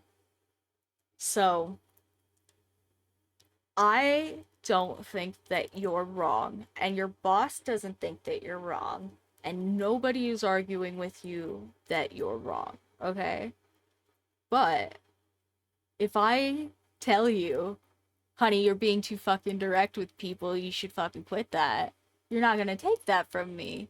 But that's this whole conversation that we're having, and she just like deer in the headlights was like, oh my god, like, oh, what are you, oh, wait, oh no, that is what's happening. It was so good. It was the, but if I didn't have all those textbook communication skills, I would have never figured out how to do that. Like, that was all like dialectic training, and like knowing that I needed to switch that, like, context for her.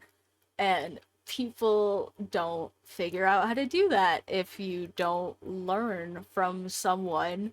And I feel like lots of neurotypical people don't, like, specifically learn those kinds of things because it's not something you need for intuitive one-on-one conversations.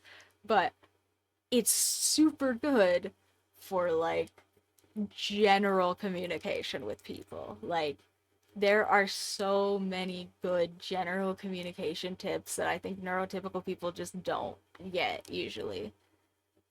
And uh yeah, so if you're a neurotypical person and you are hearing this and you don't want to go to therapy, you don't want to do none of that other stuff I said, literally just like watch a TED Talk on communication or something. That's my homework for real, cuz like I I would love for people to have better conversations. I think that is the the biggest part of all of the problems here in the US, is that it is so hard for people to have conversations here.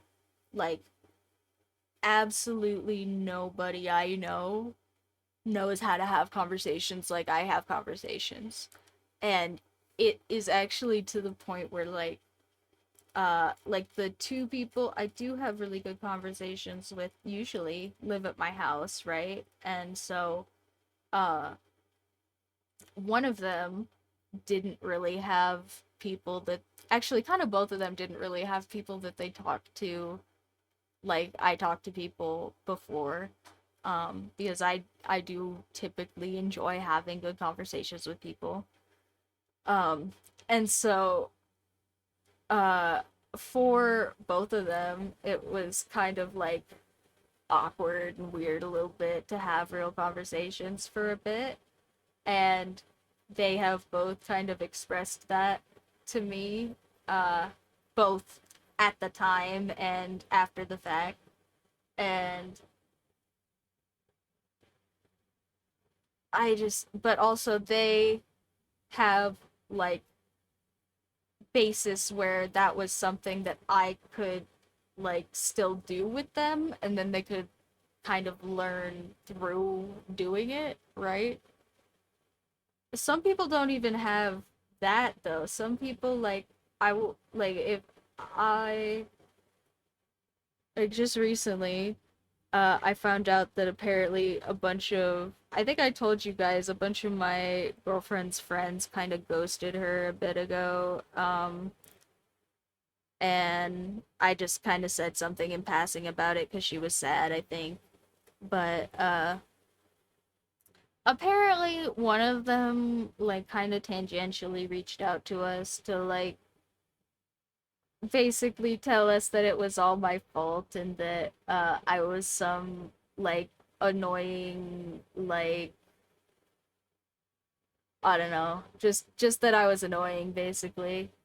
Um and uh what they were saying was annoying was me trying to have real conversations with people, because a lot of them were just like cis white guys that are kind of our age that don't really have people and opportunities to have those kinds of conversations with.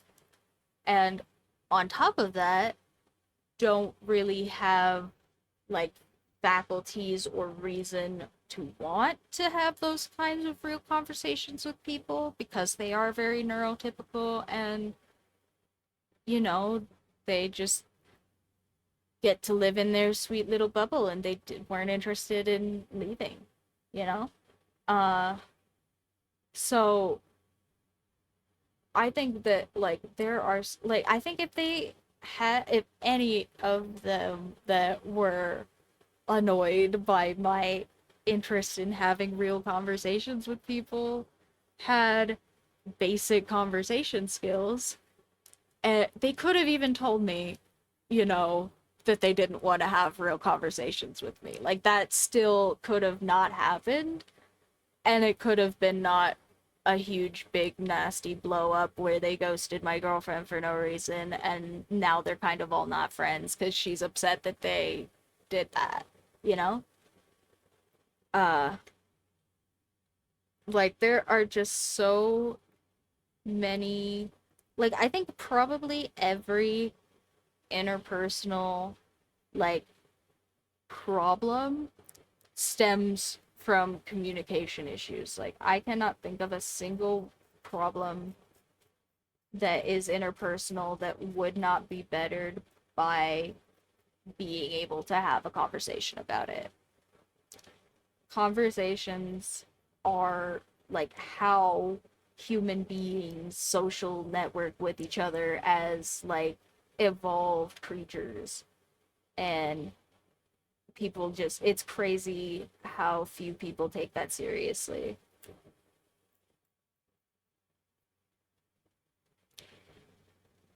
um Anyway, sorry, I got on a little communication soapbox there for a little bit. But look at Sherlock Holmes. Or sorry, Perlock Holmes. He's so cute. He's gonna come find you. Let's give him a little fluffy chin thing to look like the ass pie, you know?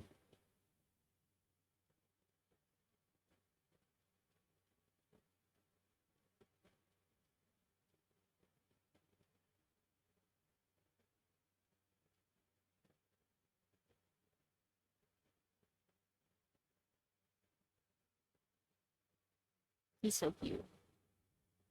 We'll have to give him a Watson too.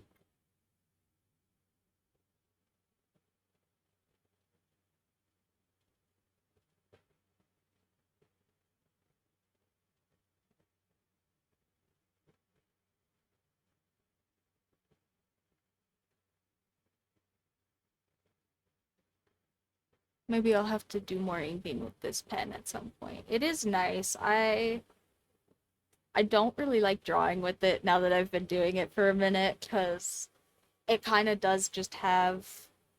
I mean, maybe if I got a different pen nib on here or something, but this one that it came with is kind of just for writing. For writing.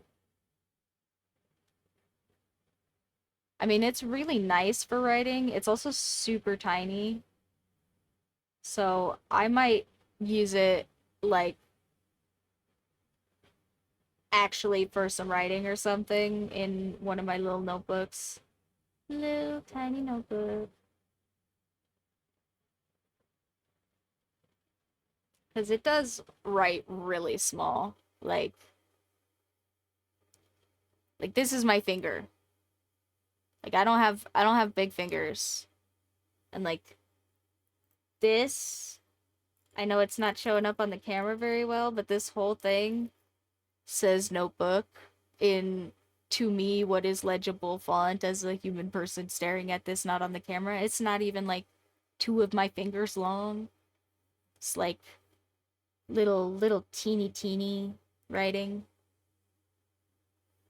So maybe I will write in my little tiny notebooks with it or something. But yeah, it's a little bit awkward to draw with lines this fine. For me, anyway. I know some people really like doing really fine lines like this and building a lot, but That's not usually my thing.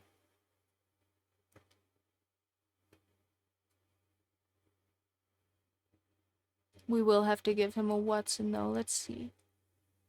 Does Watson even really have like consistent characteristics? I feel like he kind of doesn't.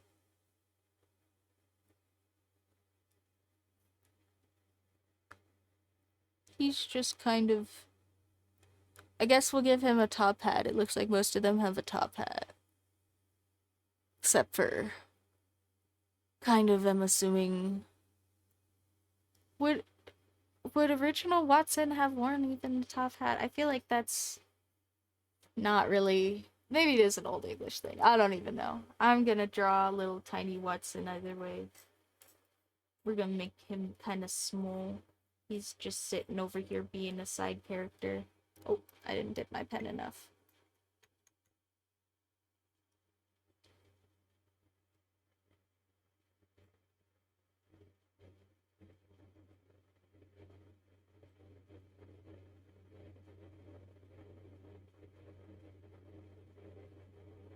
But yeah, no, it is really, really thin line work. He's cute though. Yeah, no, I don't know. Uh,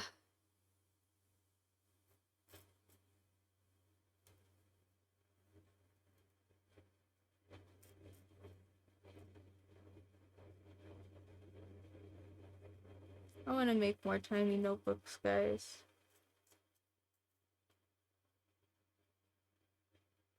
I keep starting projects and then doing like one thing and then deciding that I'm bored. I don't know. I just keep getting bored lately. Uh I will have to think up some better ADHD games or something for myself. That I think is probably the biggest symptom of my ADHD is I have like huge dopamine insensitivity. Like one of the things that's big with just ADHD in general, right, is that if you have ADHD, typically you just won't get as much dopamine from just regular old activities. Like your brain just doesn't make as much of it for things individually because your brain wants to make dopamine for like hyperfixations or like doing five things at the same time, you know? And so the thing with that is that when you're doing one thing that isn't a hyperfixation, you get a lot less dopamine from stuff like that than a neurotypical person typically would. Uh, and for me, like that that one is like a big symptom for me where I will start like activity things for myself that don't have big goals or whatever. Um, like, what if I want to draw a comic today or something and I'll just start? That comic never gets done. Never, ever, ever. Uh, will not leave that one idea space because I will get bored. I just get bored of the idea. And pretty much like and sometimes I can convince myself to finish stuff anyway or just to keep going on it until it gets fun again or whatever, you know. Like I'm not saying it means I never get projects done cuz clearly you guys help. You guys are good motivation. I appreciate the heck out of you as always. And also I like I said, I make ADHD games for myself to make stuff more interesting. But it also, yeah, it does make just like general random nonsense. Like, I have genuinely wanted to make some little notebooks, and like, I want to do that partially even for myself and for others, but also because it is an idea that I have been focused on for a while, it has started to sound boring, even though I like haven't even really done anything yet. Um, and I don't realistically think it will be boring. I think when I do it, I will enjoy it and have fun. But also, like, I can't make my brain convinced of that. Um, yeah, it's goofy. ADHD is a heck of a drug.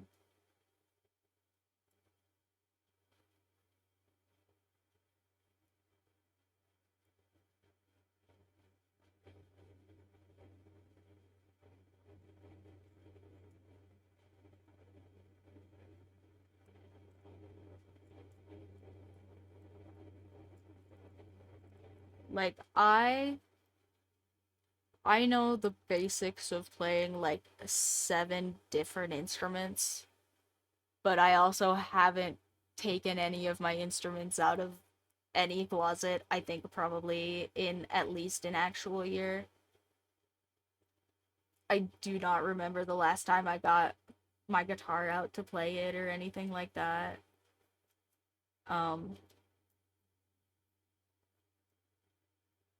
and not because I don't like it, or I just, it just doesn't sound interesting because I've done it a lot. Um,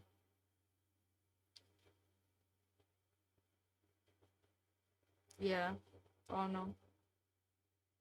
I get big ADHD, dopamine insensitivity, and then I don't want to do stuff. It's kind of awful, honestly, but I try. And I mean, some stuff still gives me more dopamine than other stuff. Like, I like finding weird, goofy little art supplies and coming to hang out with you guys and drawing cats and shiz like that. Um, but also, drawing the cats and stuff was definitely more fun when it was new and interesting and something that I hadn't done before.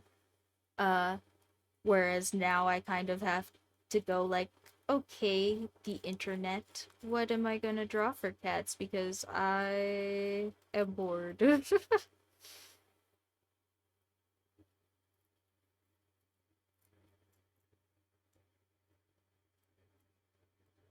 uh, I get bored so easy. It's crazy. And also, um, like, I'm just kind of I'm not that well off. Like, I'm a little bit poor, broke boy.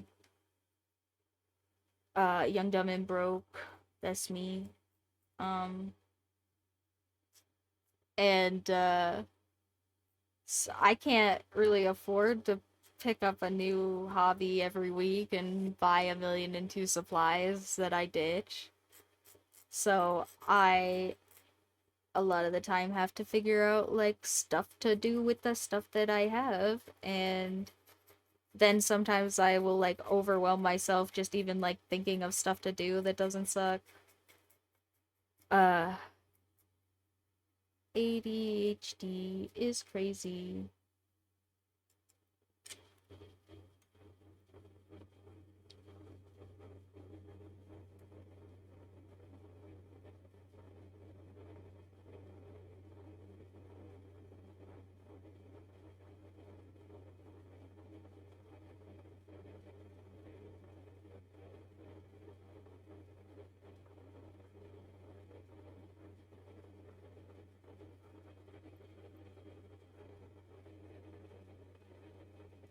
Okay, but what do you guys think of Sherlock Holmes and what the heck is it? is a cat name for Watson?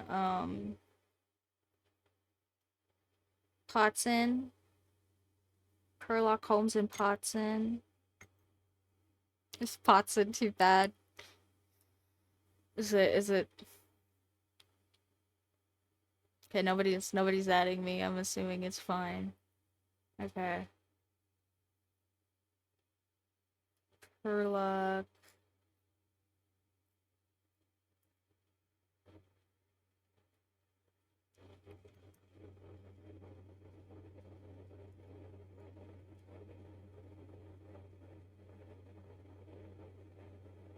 Holmes.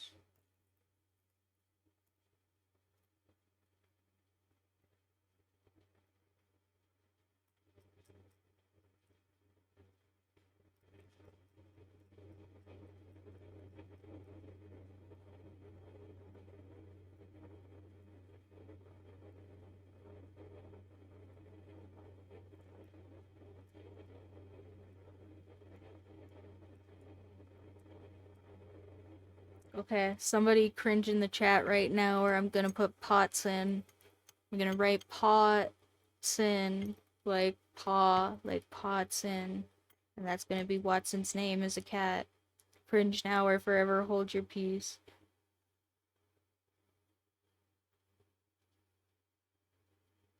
Okay, I'm doing it. I'm writing it now. Okay, it's happening. Potson.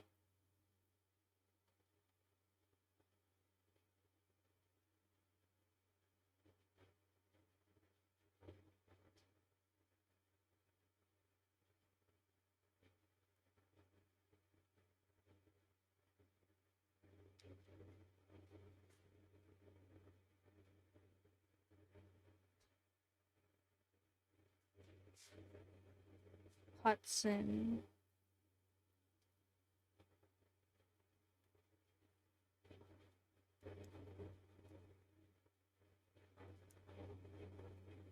Potson and Sherlock Holmes. They're so cute.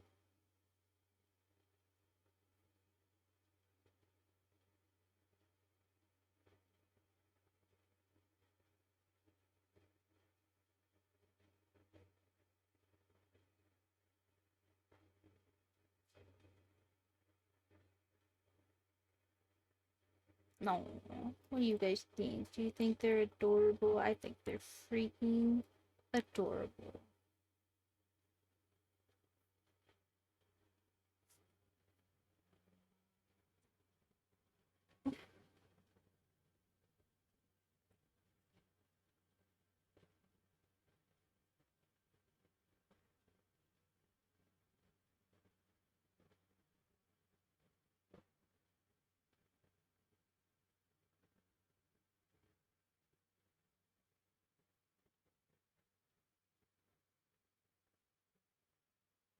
My very clean ampersand. Ooh, looks like an artist did that or something. It's crazy.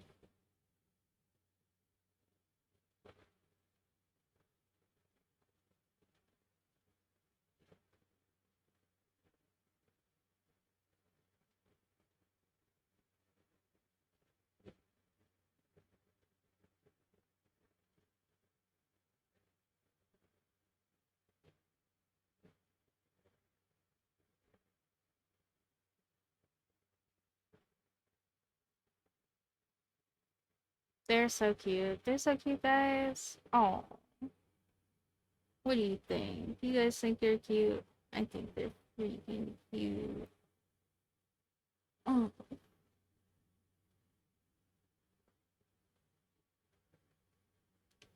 okay, we'll have to do a next up because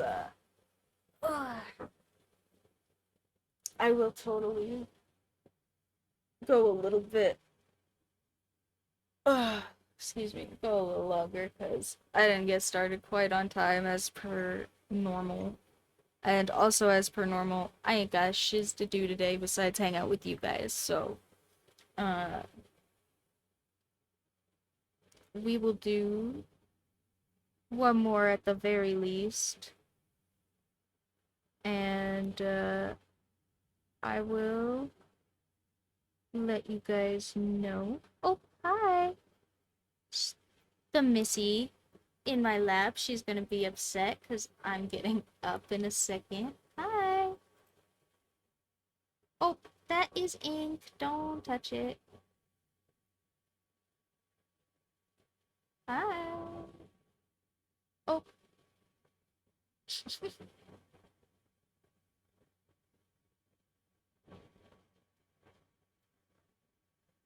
Alright. Let's see. Next up. Who should we turn into a cat next, guys? Any suggestions? You have until I finish penning next up to make all of your suggestions in the chat, which I'm sure is plenty of time because it'll take me a second because I want it to be legible. And like I said, these are super thin lines.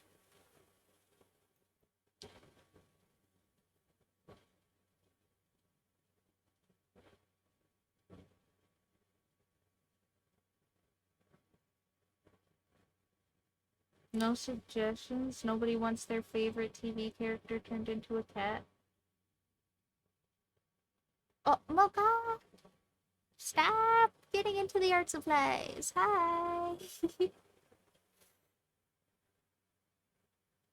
You are welcome to come sit with me. But stop. Stop getting into all the things, little goblin.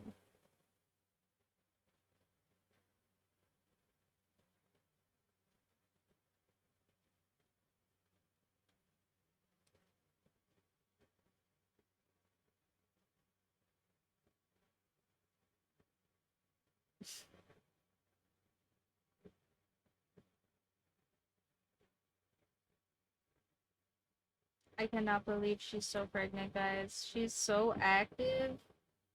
Like, she looks like she's about to explode, and she's still, like, running all over my house. I'm a little bit worried that she's just gonna slink off at some point, and nobody's gonna even see her, and, like, she'll just come back and be skinny, and we'll be like, "Where are the kittens, Mocha?" And she just won't tell us. And we'll have to figure it out after the fact. Because she is just kind of chilling. She really doesn't even seem like she's disturbed. Except for that she's been a little sleepy, you know, which I can't, yeah, can't fault her for that. It's kind of crazy. Alright, guys. Nobody said a recommendation. Nobody has anything. Nobody wants to be the next up. Okay, well, if not, we're gonna let ChatGPT pick.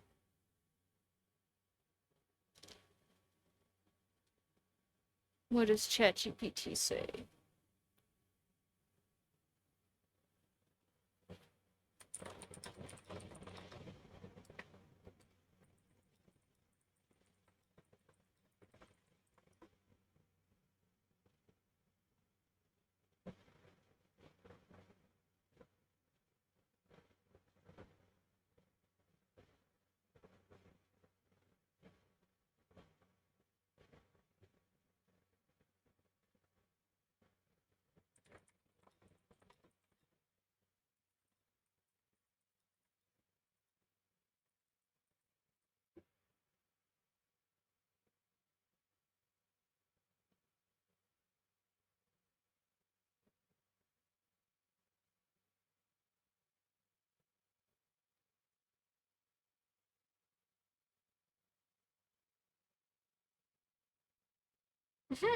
Okay. Okay, guys. I guess when we get back, I'm gonna be doing double Mio 7. Because that sounds fun.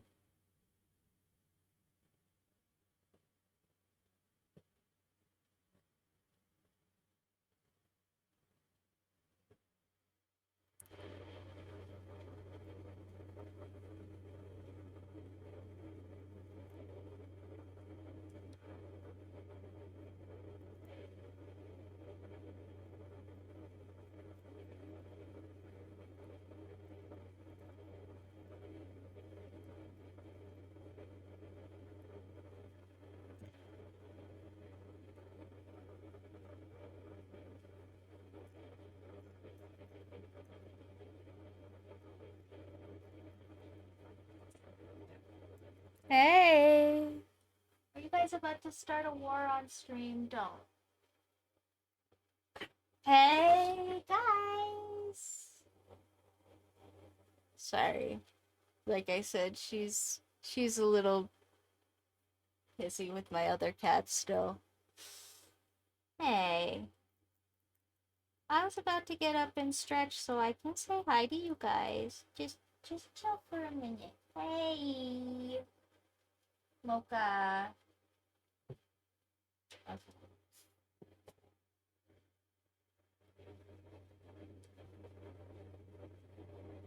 They're just loud, I promise. They're not actually hurting each other or anything.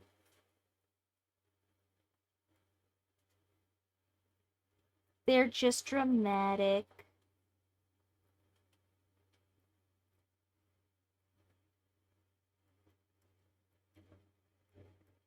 Oh, all three cats? What the heck?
Wow. Fancy 7. Hi, everybody. Okay. I'm gonna go say hi to my cats. I'm gonna stretch my old man back. We will do, double meal 7, when I get back. Oh, you guys can stare at Pots and Perlac Holmes and, my goofy little pen until I get back. I hope you guys are enjoying this as much as I am. Thanks for all hanging out today. It's been so much fun, and I will be back in just a bit. Uh, Here we can look at my cat. Oh, and the one that just walked through on the floor. Hi, Lovey. He's so cute. Okay. Well, I will be back in a little bit. Go ahead and enjoy Perla Combs, and I will do Double Meow 7 when I get back. Unless somebody has pressing character that they decide they need in the meantime. Yeah, I will see you guys in a minute.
Alright, we returned for the very last cat of the day. Let me scoot the sketchbook real quick for you guys. Don't look if you're gonna get queasy or whatever from the moving sketchbook. I'll tell you guys when I'm done moving it. Uh, did you guys appreciate Sherlock Holmes? He's pretty cute, huh? Hopefully Double Meow 7 can be a good follow-up, but it'll be hard to follow Sherlock Holmes. He's pretty cute. Okay. I think I mean obviously we have to do a little tuxedo cat. Uh maybe with like a martini.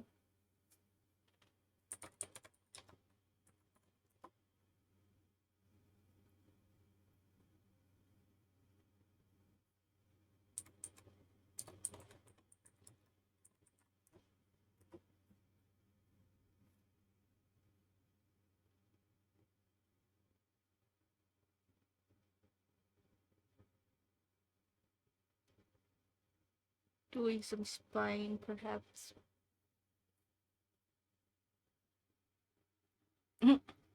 Okay, wait.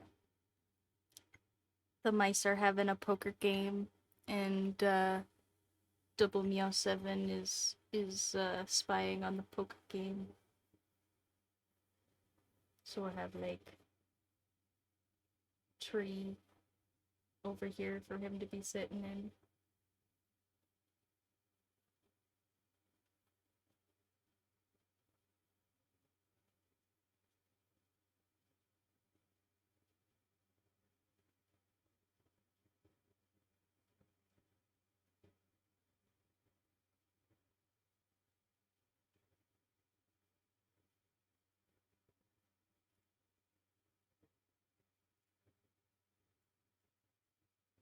Is that my cat?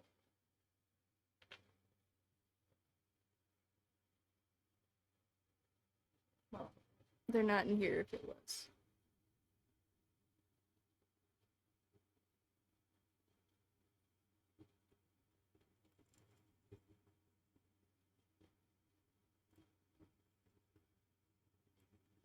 And then down here on the ground, mouse poker game. High stakes poker game, even.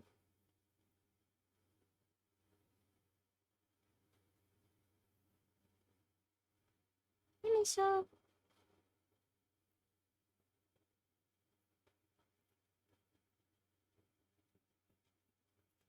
My cat returns in real life.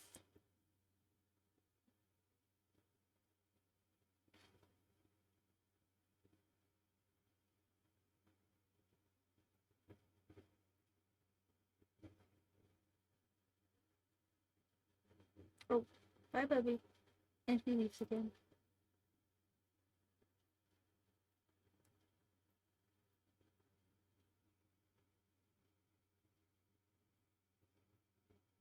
They're all being very serious at the mouse poker game.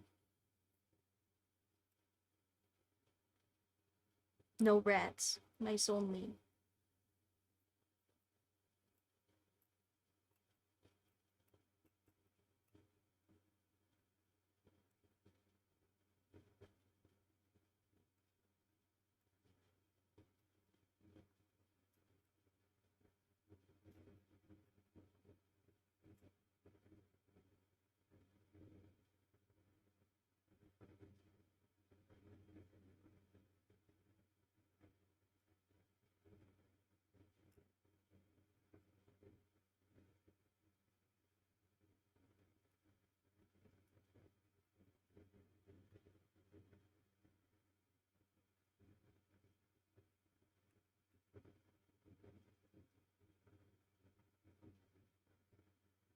And we'll put a bunch of chips on the table. Maybe a little block of cheese, because somebody, ran out of coin. But they got cheese in their pocket. Mouse poker game is pretty much just as good.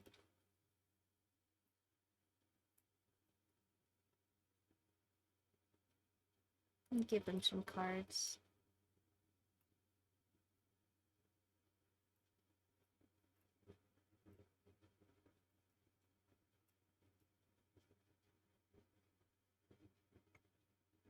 Alright, now we have to draw a double Meow 7 hanging out up here in the tree.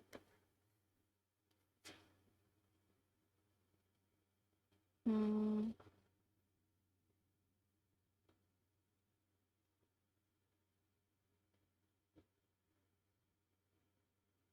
He should be loafing, but not like too relaxed loafing. You know, he's still paying attention. He's got his ears out.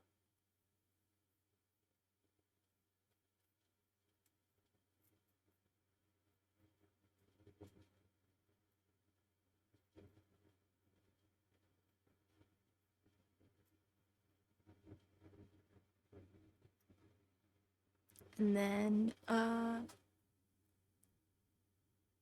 we gotta give him a little martini.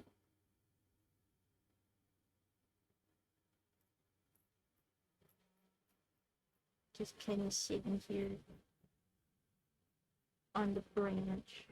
How did he get it to sit so nicely? Don't ask cats such questions.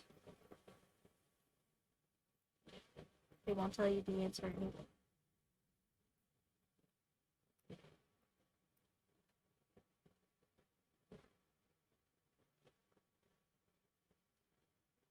Little martini sword sticking up the top.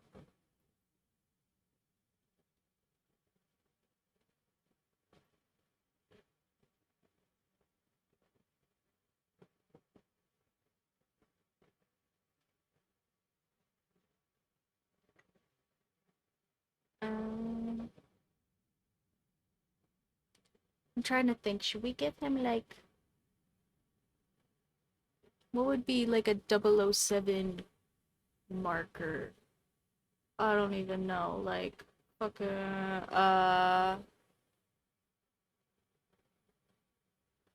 Okay, well he's a tuxedo cat, so we're gonna give him a bow tie.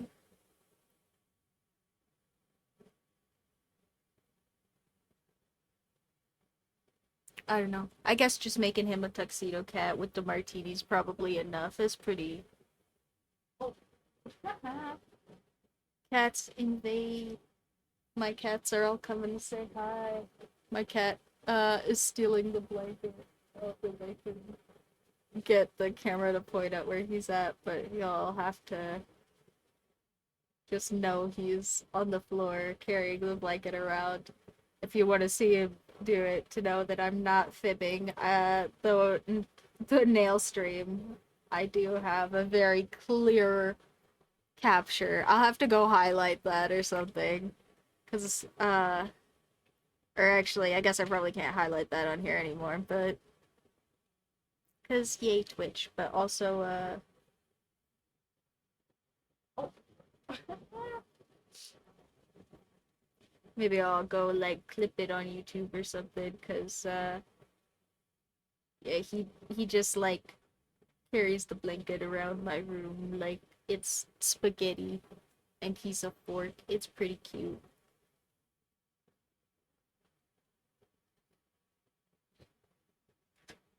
Oh, Mocha, get down. Don't be up there. Excuse me. My cats are being gremlins, and my cat is somewhere she knows she's not supposed to be to get my attention. Let me fix that real quick. Stare at the cat. I'll be right back.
Okay. Everybody has gone back to laying down peacefully, knock on wood. So we're gonna try and finish up this cute little double meow 7 and give them my undivided attention as all the fur babies love and deserve.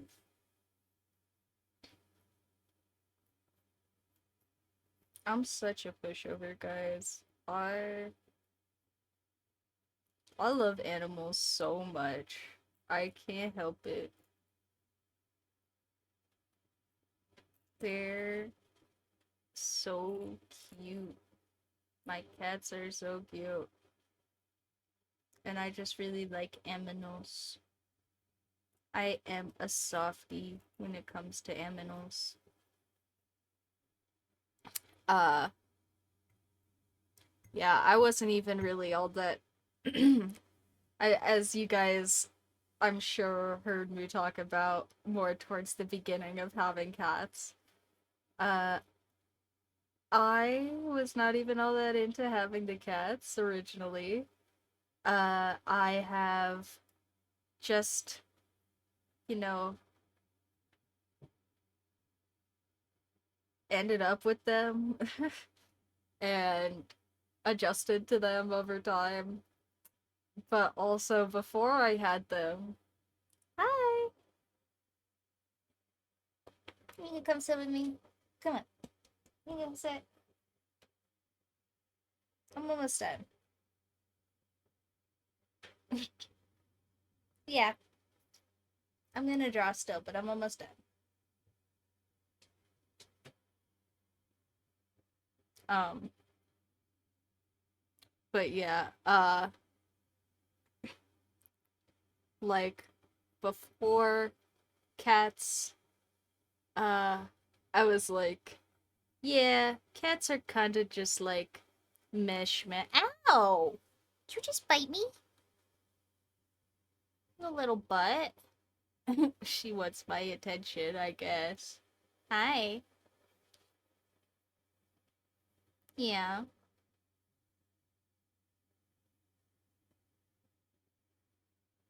Am I smelly? Do I need to shower? Is that what you're interested in? Not really. Maybe a little. Not that smelly. I was gonna trust her.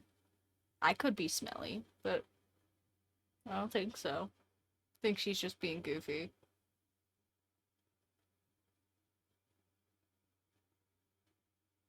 But yeah, no, this is me now. This is me with the cats now. I'm like, ah, she bit my armpit. What a little goofball. Do I smell bad? You know, like, not, what a butthole. Cat bit me. Ew, cat. Or, my sister, I was talking about my nephew who is 9 and my sister who is younger than me. And, I, yeah, when my sister got pregnant, I was, like, kind of a dick to her. I was like, haha, you have to deal with children. Ha, dummy, why would you do that? Silly person, why would you get a kid? You know, like, ha, you lose. You know, like it was not very cash money of me. It was not very cool. Um, and I yeah, so I just like ended up being kind of a dick to her the whole time she was pregnant because I before she was pregnant was like very vocal about not liking kids, like not liking babies specifically and like very small children, like kind of just thinking like ew baby, ew, like little child parasite goblin. Uh, and I was like, I was pretty vocal about that one. I was like, Yeah, me, it's not ever gonna be me. I'm not stupid. I don't have like no anti-baby pills or whatever, like uh whatever it was. And yeah, turns out guys,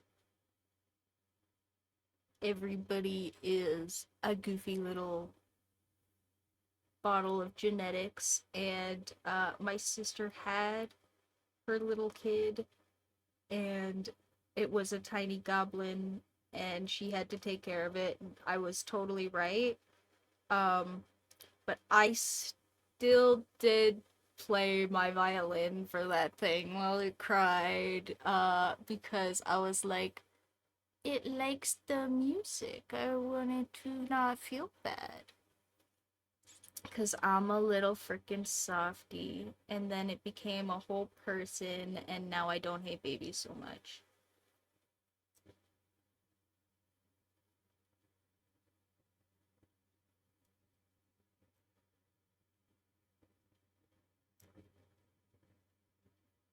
So, yeah, I'm a softy.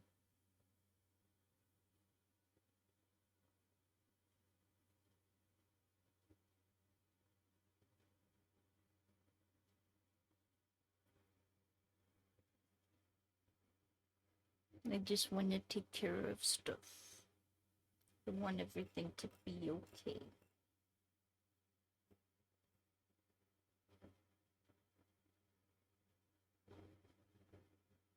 It's my goofy little unreasonable expectation that I can help everything be okay for everything.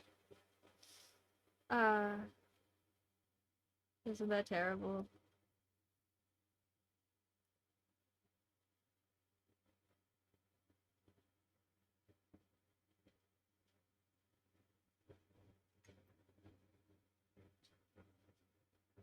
But in the meantime, we can sit here and draw cute little cats. Oh my god. This one, though, is coming out so cute for real.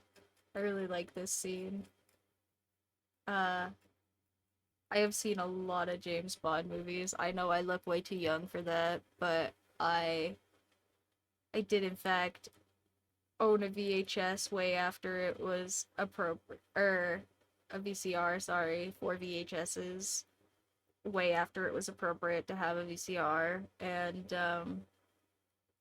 I haven't had a VCR in a minute, which is why I said VHS, because it broke and I don't want to find a new one and pay for it. But in the meantime, yeah, I do really like 007 movies, James Bond type stuff. Uh,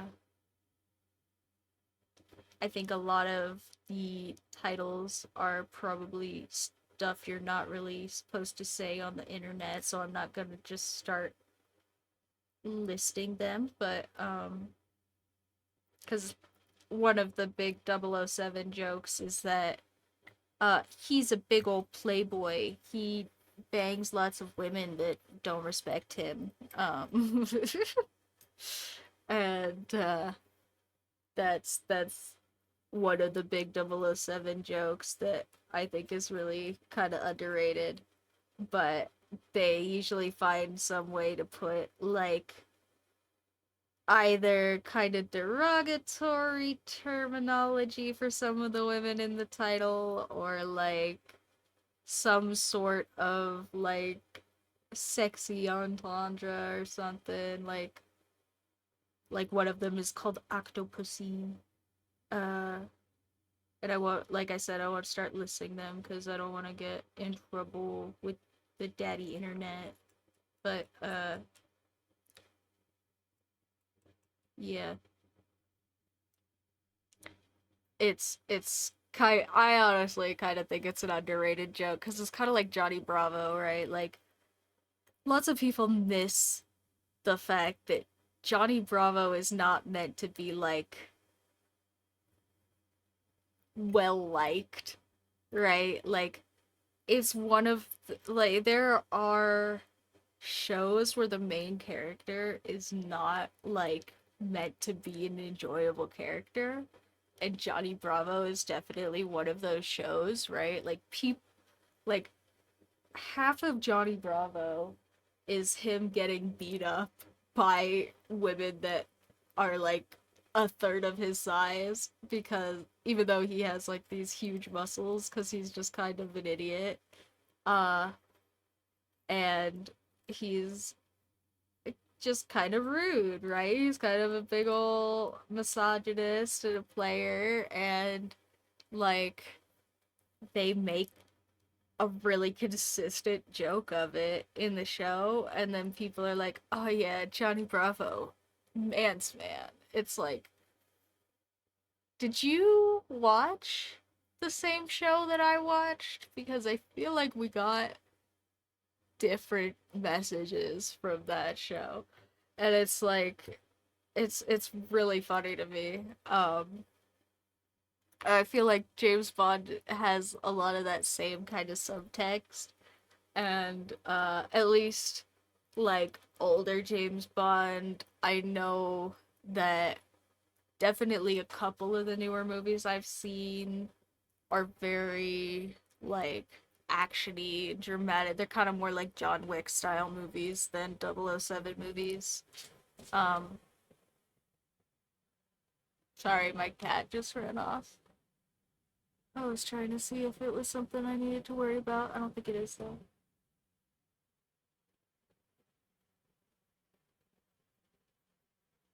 But yeah, uh a lot of the older 007 movies, like James Bond's boss is a woman that he is kind of not that nice to, and she kind of tells him off and gives him worse assignments for it. Uh, and then has to like reluctantly praise him when he does stuff well because, you know, he did his job well, even if he's kind of an ass, you know? Like, it's a pretty consistent joke in James Bond that he is kind of an ass, right? And not really like a desirable character, right? Like women leave him in the middle of the night, and like his, like I just said, his boss is this woman that he's not very kind to typically, and who typically is not always kind to him in return, unless he does something like too exemplary for her to ignore. Uh, and I think that that is like a really funny dynamic and a really good joke. And I think it's just lost on a lot of people. Uh, but I do really like the James Bond movies. I think they are fun, even if they're not like, in my opinion, they're not meant to be like serious action films. Like, I get that some of the newer ones are really dramatic and they are very serious, but it feels more like it's like Batman. Like Batman is like dramatic as a joke. Like I don't think people get that Batman is like it's so like especially in the comics, it's like very obvious satire on the whole like, you know, dark gritty detective. Like it's like it's a joke. Like it's not meant to genuinely be serious for the viewer, right? And then there are those newer Batman movies, like the Dark Knight ones, where he is really genuinely very dramatic. And oh, what was the new one? Oh gosh, what's his name? I'm so bad at names. James Patterson, the guy from Twilight. Um, I don't really like him as an actor, but I did like him in that movie. But I also think they kind of set him up to fail because, again, they put him in a very serious version of the Batman, and it was definitely less serious than the Dark Knight ones, but it was still serious enough and written seriously enough that it was a little bit hard to have fun with. And it's not serious enough to really want to take seriously for me, you know? I mean, maybe that's not the case for everybody, but like, I just don't. I want there to be stakes if we're blowing shit up, you know? And Batman doesn't really have stakes because he's not supposed to be serious. Uh, so that kind of gets me when they like heavily dramatize things that are intended to be like comedic about the characters, especially with stuff like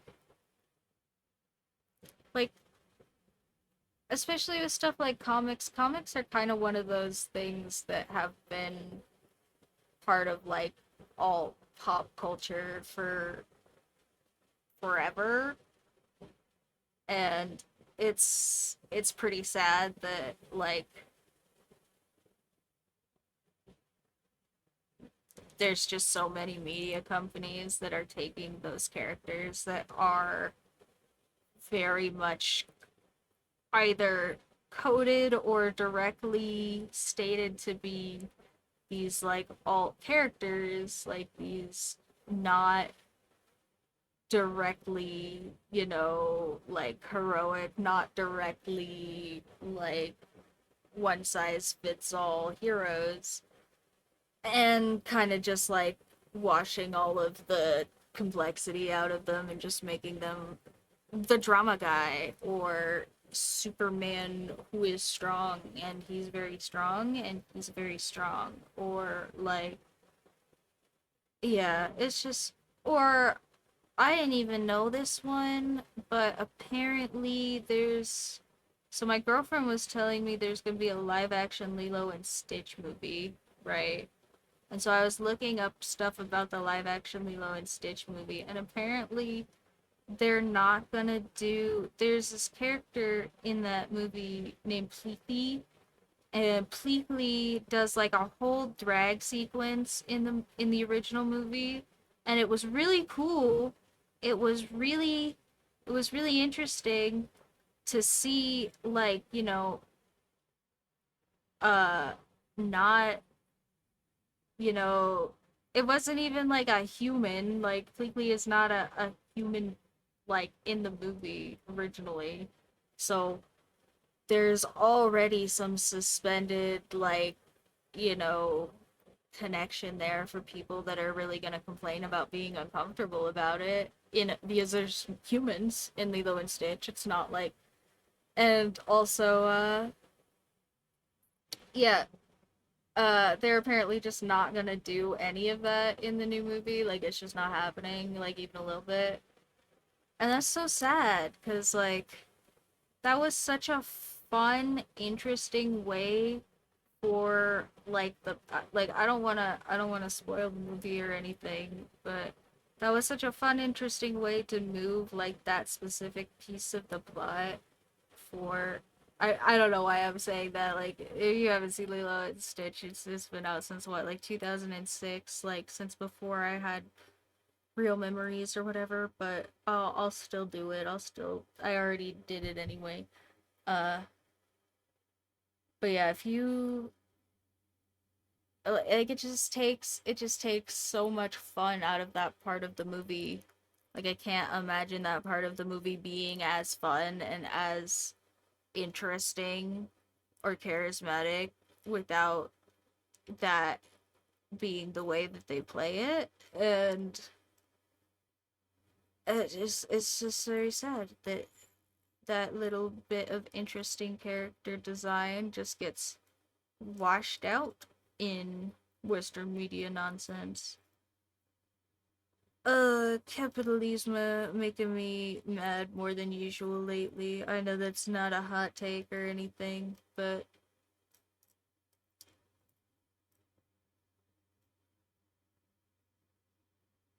I gotta keep learning Japanese, guys.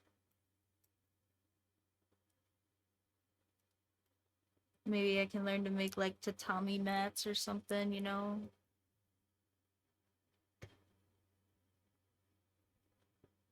Hand painted tatami mats. Those are so like crazy, probably.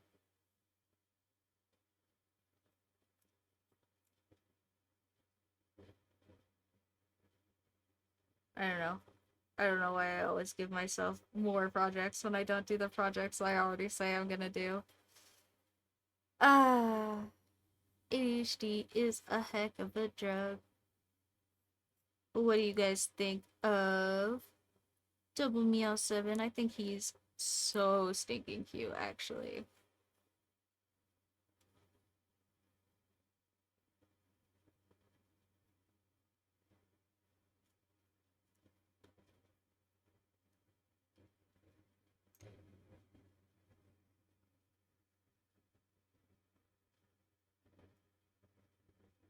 I am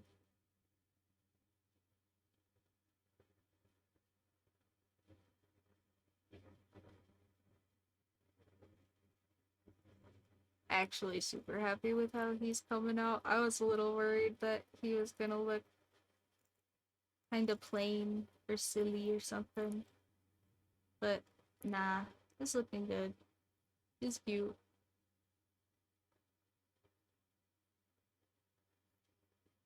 And then we'll finish up here soon so that my actual cats can have my attention because clearly they would like it.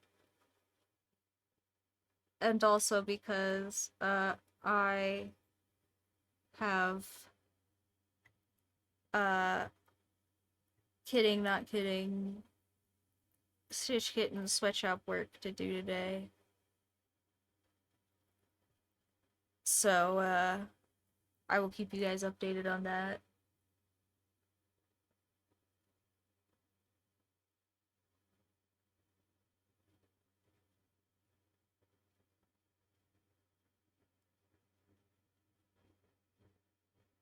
Maybe I should have put something else on the end of this. Like I could have put like a little fish or something in the martini glass, but it's too late now.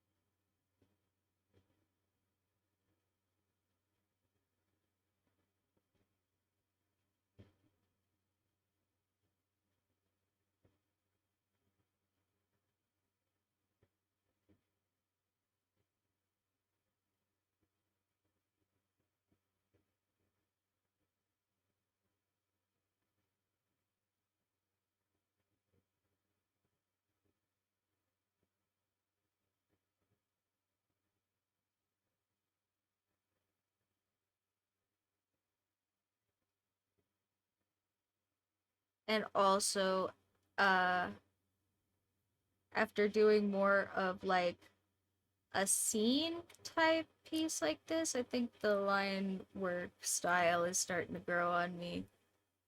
I think it wasn't as nice for the little cutesy nonsense. Like maybe I could do some really clean like after work lines or something for those, but yeah, for a scene like this where it's all built up, I do really like the line work style for that.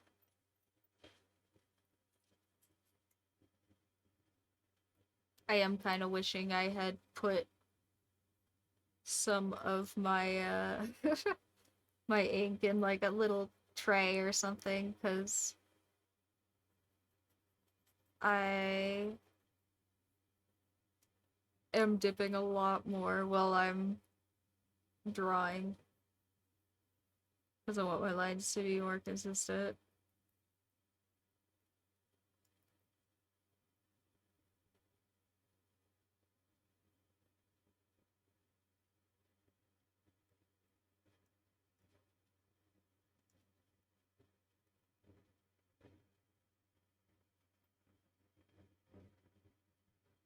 But hindsight is 2020.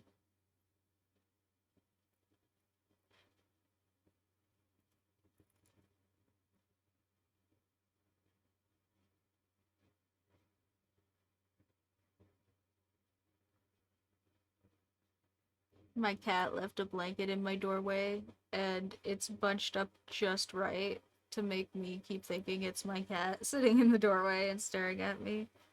Sorry if you guys keep seeing me looking over there.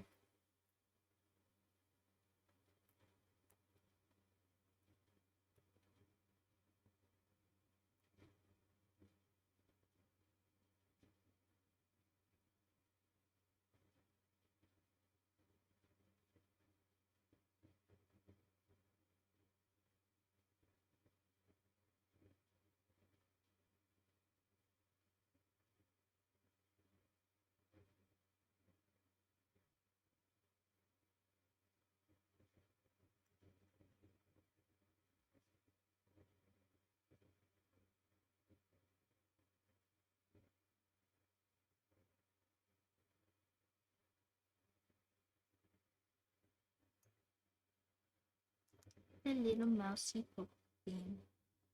Hi, Mocha. She's sleeping in my lap and she woke up and looked at me. I think somebody must have made a noise in the kitchen.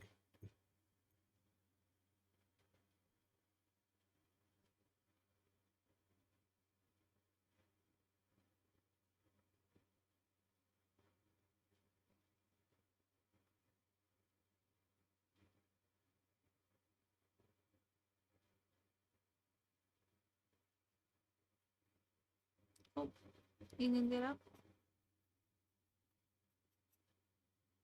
No, you're just suggesting. Okay.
Alright, let's fix this little mouse poker table up so that it looks more obvious. Because right now the line work is pretty light. Because, like I said, these are some little tiny lines. They do build really well, though. I mean, they're little tiny lines, so I would expect them to. But they do. They do build really well.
We'll get this one over here like a little slide ring. Like everybody else don't got a poker face. Because they don't. They mice. He's the rat. Even though they don't know he's the rat.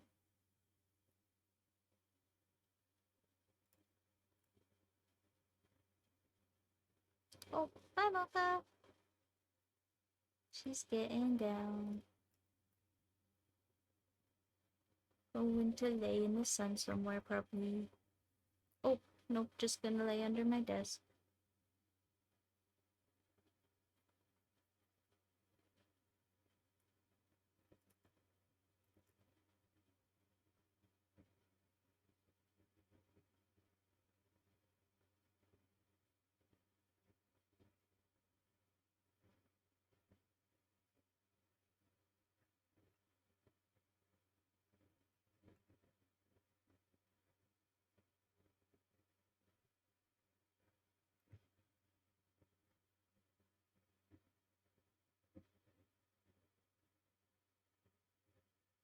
Put all the ante on the table. This guy's got a couple of coins left. This guy's broke. That guy has some coins left, but you probably can't see them because the pile in the middle is so big. This must be an epic hand.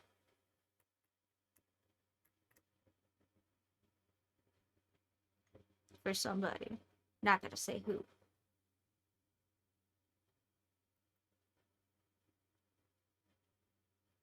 It's so cute. I really like this one. I hope you guys like this one.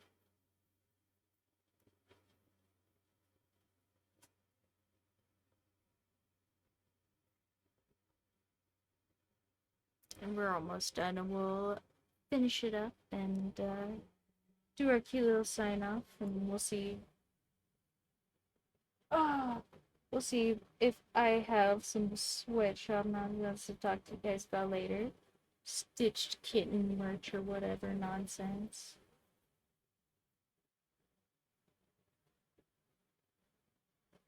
And if you guys have some stuff that you would want to see coming out of that, let me know. Because I I know some people are lurkers or whatever, and nobody's gotta speak up if you don't wanna. But also, if you do wanna, there are now approximately a zillion and one places attached to my linked tree in my bio, wherever you may be, that have places to ask me for stuff officially. So, yeah, go ahead and find one of those and let me know if there's something you guys think would be cool to have as merch, or you desperately want as merch right now and I don't sell it, and why don't I sell it right now, or whatever the heck, you know? I I am a person of the people. Let me give you nonsense to buy.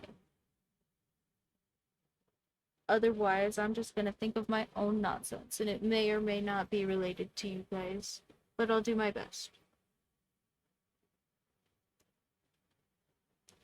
I do think the notebooks are probably coming, and I also got a paper shredder that actually works, so uh if you guys would be interested in buying some recycled paper notebooks, I kind of thought that would be like awesome because I love trees. I don't know, I'm a freaking tree hugger or something.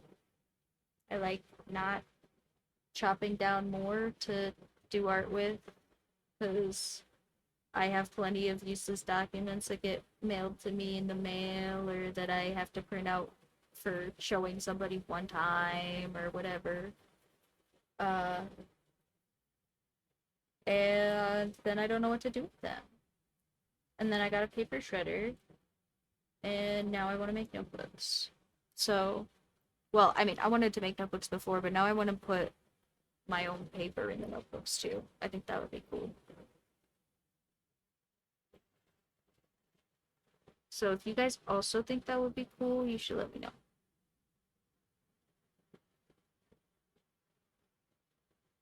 Or maybe if you have like a sticker or something that you think would be a good starter design for the notebook because you want to buy it right now, nonsense. Just let me know.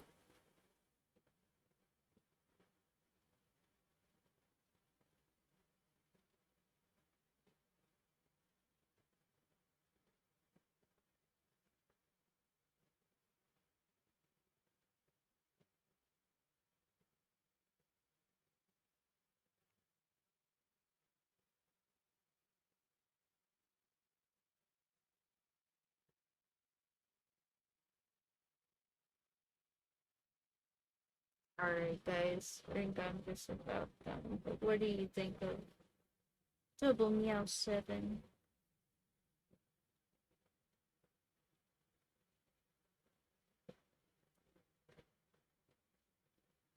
Is she appropriately parodied, do you think? Oh, not Missy. Hey, hey. Hey, hey. Oh, yeah? Can you tell I'm gonna be done soon? Or do you just want attention? Or both? Maybe both. Two things can be true. Yeah, do you guys think he's pretty cute? My cat or Double Meow 7. They're both pretty cute.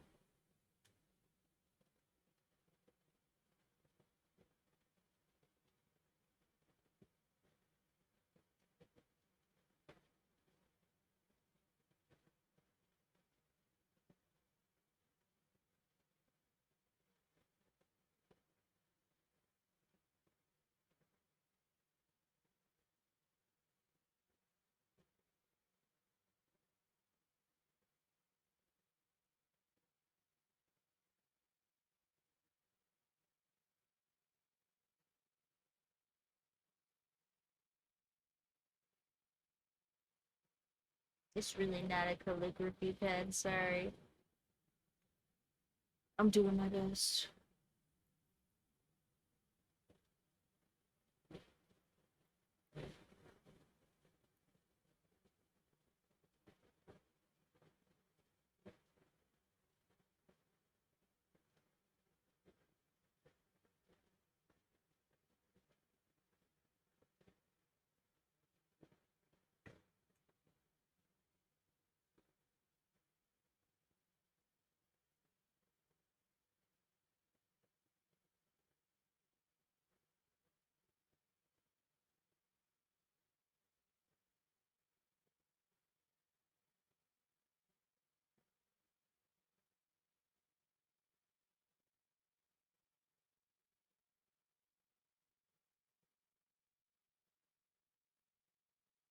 Oh, and ta-da! Okay, that's pretty cute. Not gonna lie. I do kinda love it. Do you guys like it? I think he's pretty stinking cute. I'm just gonna shade around the clouds real quick so it kind of looks cohesive in here. Just because I thought that looked kind of like a space. It didn't have much going on. And I don't mind the mountains not looking like they have much going on because we want the mouse name to be obvious.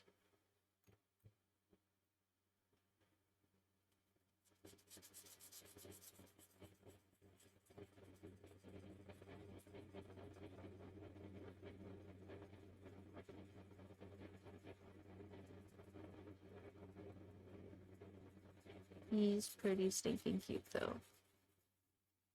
Yeah, you guys think so? I think so.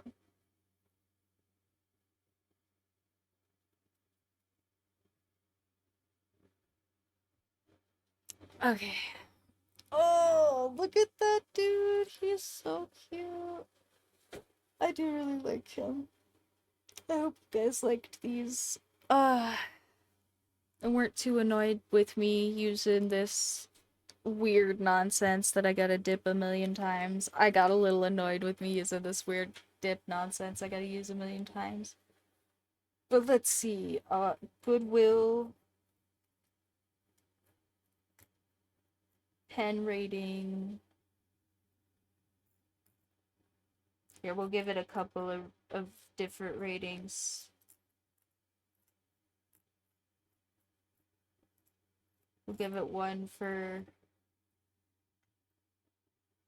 uh dip time out of 10.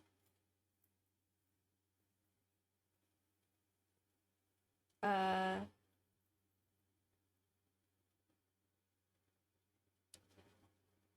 art use, just like how much I want to use it for art, you know. Art use out of 10. And line quality. How about that?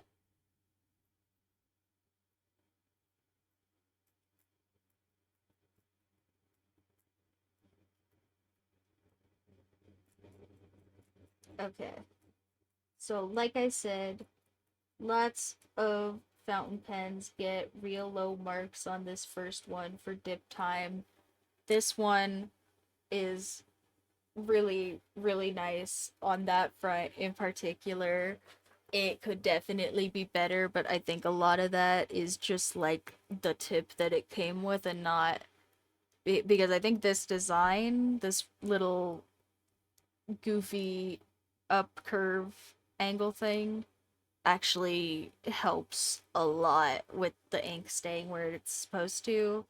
So I'm gonna give this an 8, actually. A whole 8 out of 10. And if you don't if you don't know, I'm usually kind of picky with stuff. I don't think I have another fountain pen myself that I would give an 8. So, and I have a couple. Not any. I do have a glass one, but it's not very good. Anyway, but yeah, an 8. I might give the glass one an 8. Okay. And then for art use, I'm gonna give this like a 6. And maybe that's because I'm not that used to it, and it's not like bad. It's not even flat average. I can see the benefit for sure in doing some line work or like some inking and stuff after the fact with this, but I really don't want to use it to make art from scratch. I think probably this will be the last time and only time I do that. Line quality, I'm gonna give it an 8 again because I have really not had any problems with the quality of the line other than it dips a little bit, but I think that might even just be a pressure. Like, I might even get this to somewhere in the 9 range if I just practice uh my pressure with it a little bit more. Like, because it just is a really, really exceedingly thin line. So I'm really quite impressed with the amount of line quality that there is despite that. But I also think that it does pick up a little bit in some spots where I would rather that it didn't. And I'm not totally sure if that's my fault or the pen's fault, so I'm gonna give it the benefit of the doubt. We're gonna say 8. And then if I practice more and it's my fault, I'll give it a 9. If I practice more and it's the pen's fault, it gets a 7, okay? So we're that's the range there. But that is our Goodwill pen review. I think that this thing is actually super cool. It's like I said, it's a speedball fountain dip pen. I'm not exactly sure which pen or model or whatever this one is, but I'm sure they have a bunch of fountain dip pens that are kind of this thing that you could look at. And if they don't, I'm sure that somebody has something. Maybe I found like some secret hidden tech, because I don't know. Like I said, I just got this at the Goodwill. I don't know where you would buy this retail, and I haven't looked it up, but I had a lot of fun using it. So if you wanted to investigate, you could go right ahead. And if I do figure out like a place to buy it, or if I look it up on Amazon and it's just there, I will go and put a link for you guys in the subreddit. So if you want to figure it out later, if you want to learn the answer to all the mysteries, go ahead and go join the subreddit. That's usually where I put up the answer to all the mysteries.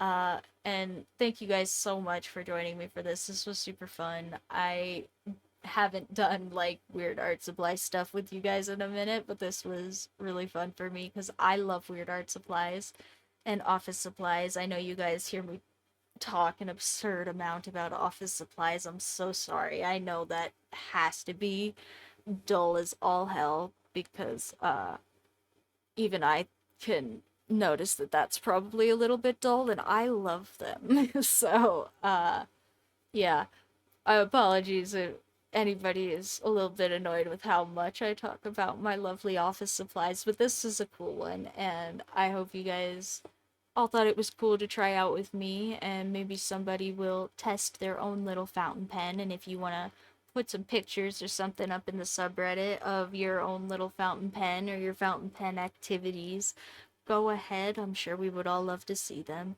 And thanks for hanging out again. I appreciate each and every one of you guys. If you want to catch some of this that you missed, or you want to catch one of my other streams that you missed, go ahead and check out my whole backlog is up on YouTube. And thank you so much to my one man army for making sure that that's all in order. Everybody, little round of applause for the behind the scenes stitches. And thank you so much. So, if you guys want to check me out anywhere else, I appreciate all of you guys' engagement everywhere, and it's been so much fun to talk to you guys on other stuff. So, if you want to keep doing that, all of my stuff that I have that I'm active on is linked together in the bio in the card. And if you guys want to go check any of that stuff out. It should be all labeled appropriately now, but go ahead and yell at me wherever I am reachable if something breaks or whatever. If Linktree decides to update their UI and all my links suddenly disappear, I'm sure somebody will know how to yell at me. So yeah, I appreciate you guys. Let me know if stuff is broken. If stuff isn't broken, go ahead and check me out wherever it may be. I have all of those cute little Redbubble stickers up for this year. If you guys want to get any of those for yourself or for those special people in your lives, and I appreciate the people that have done that already because it really does help a lot to support me and the little cats. So, yeah, we all appreciate you guys. I appreciate you guys. Keep your gas masks on this week. Help everybody with theirs after you fix yours securely to your face and are breathing fine. And I hope you have a lovely week, and I will see you guys all next Sunday. Bye.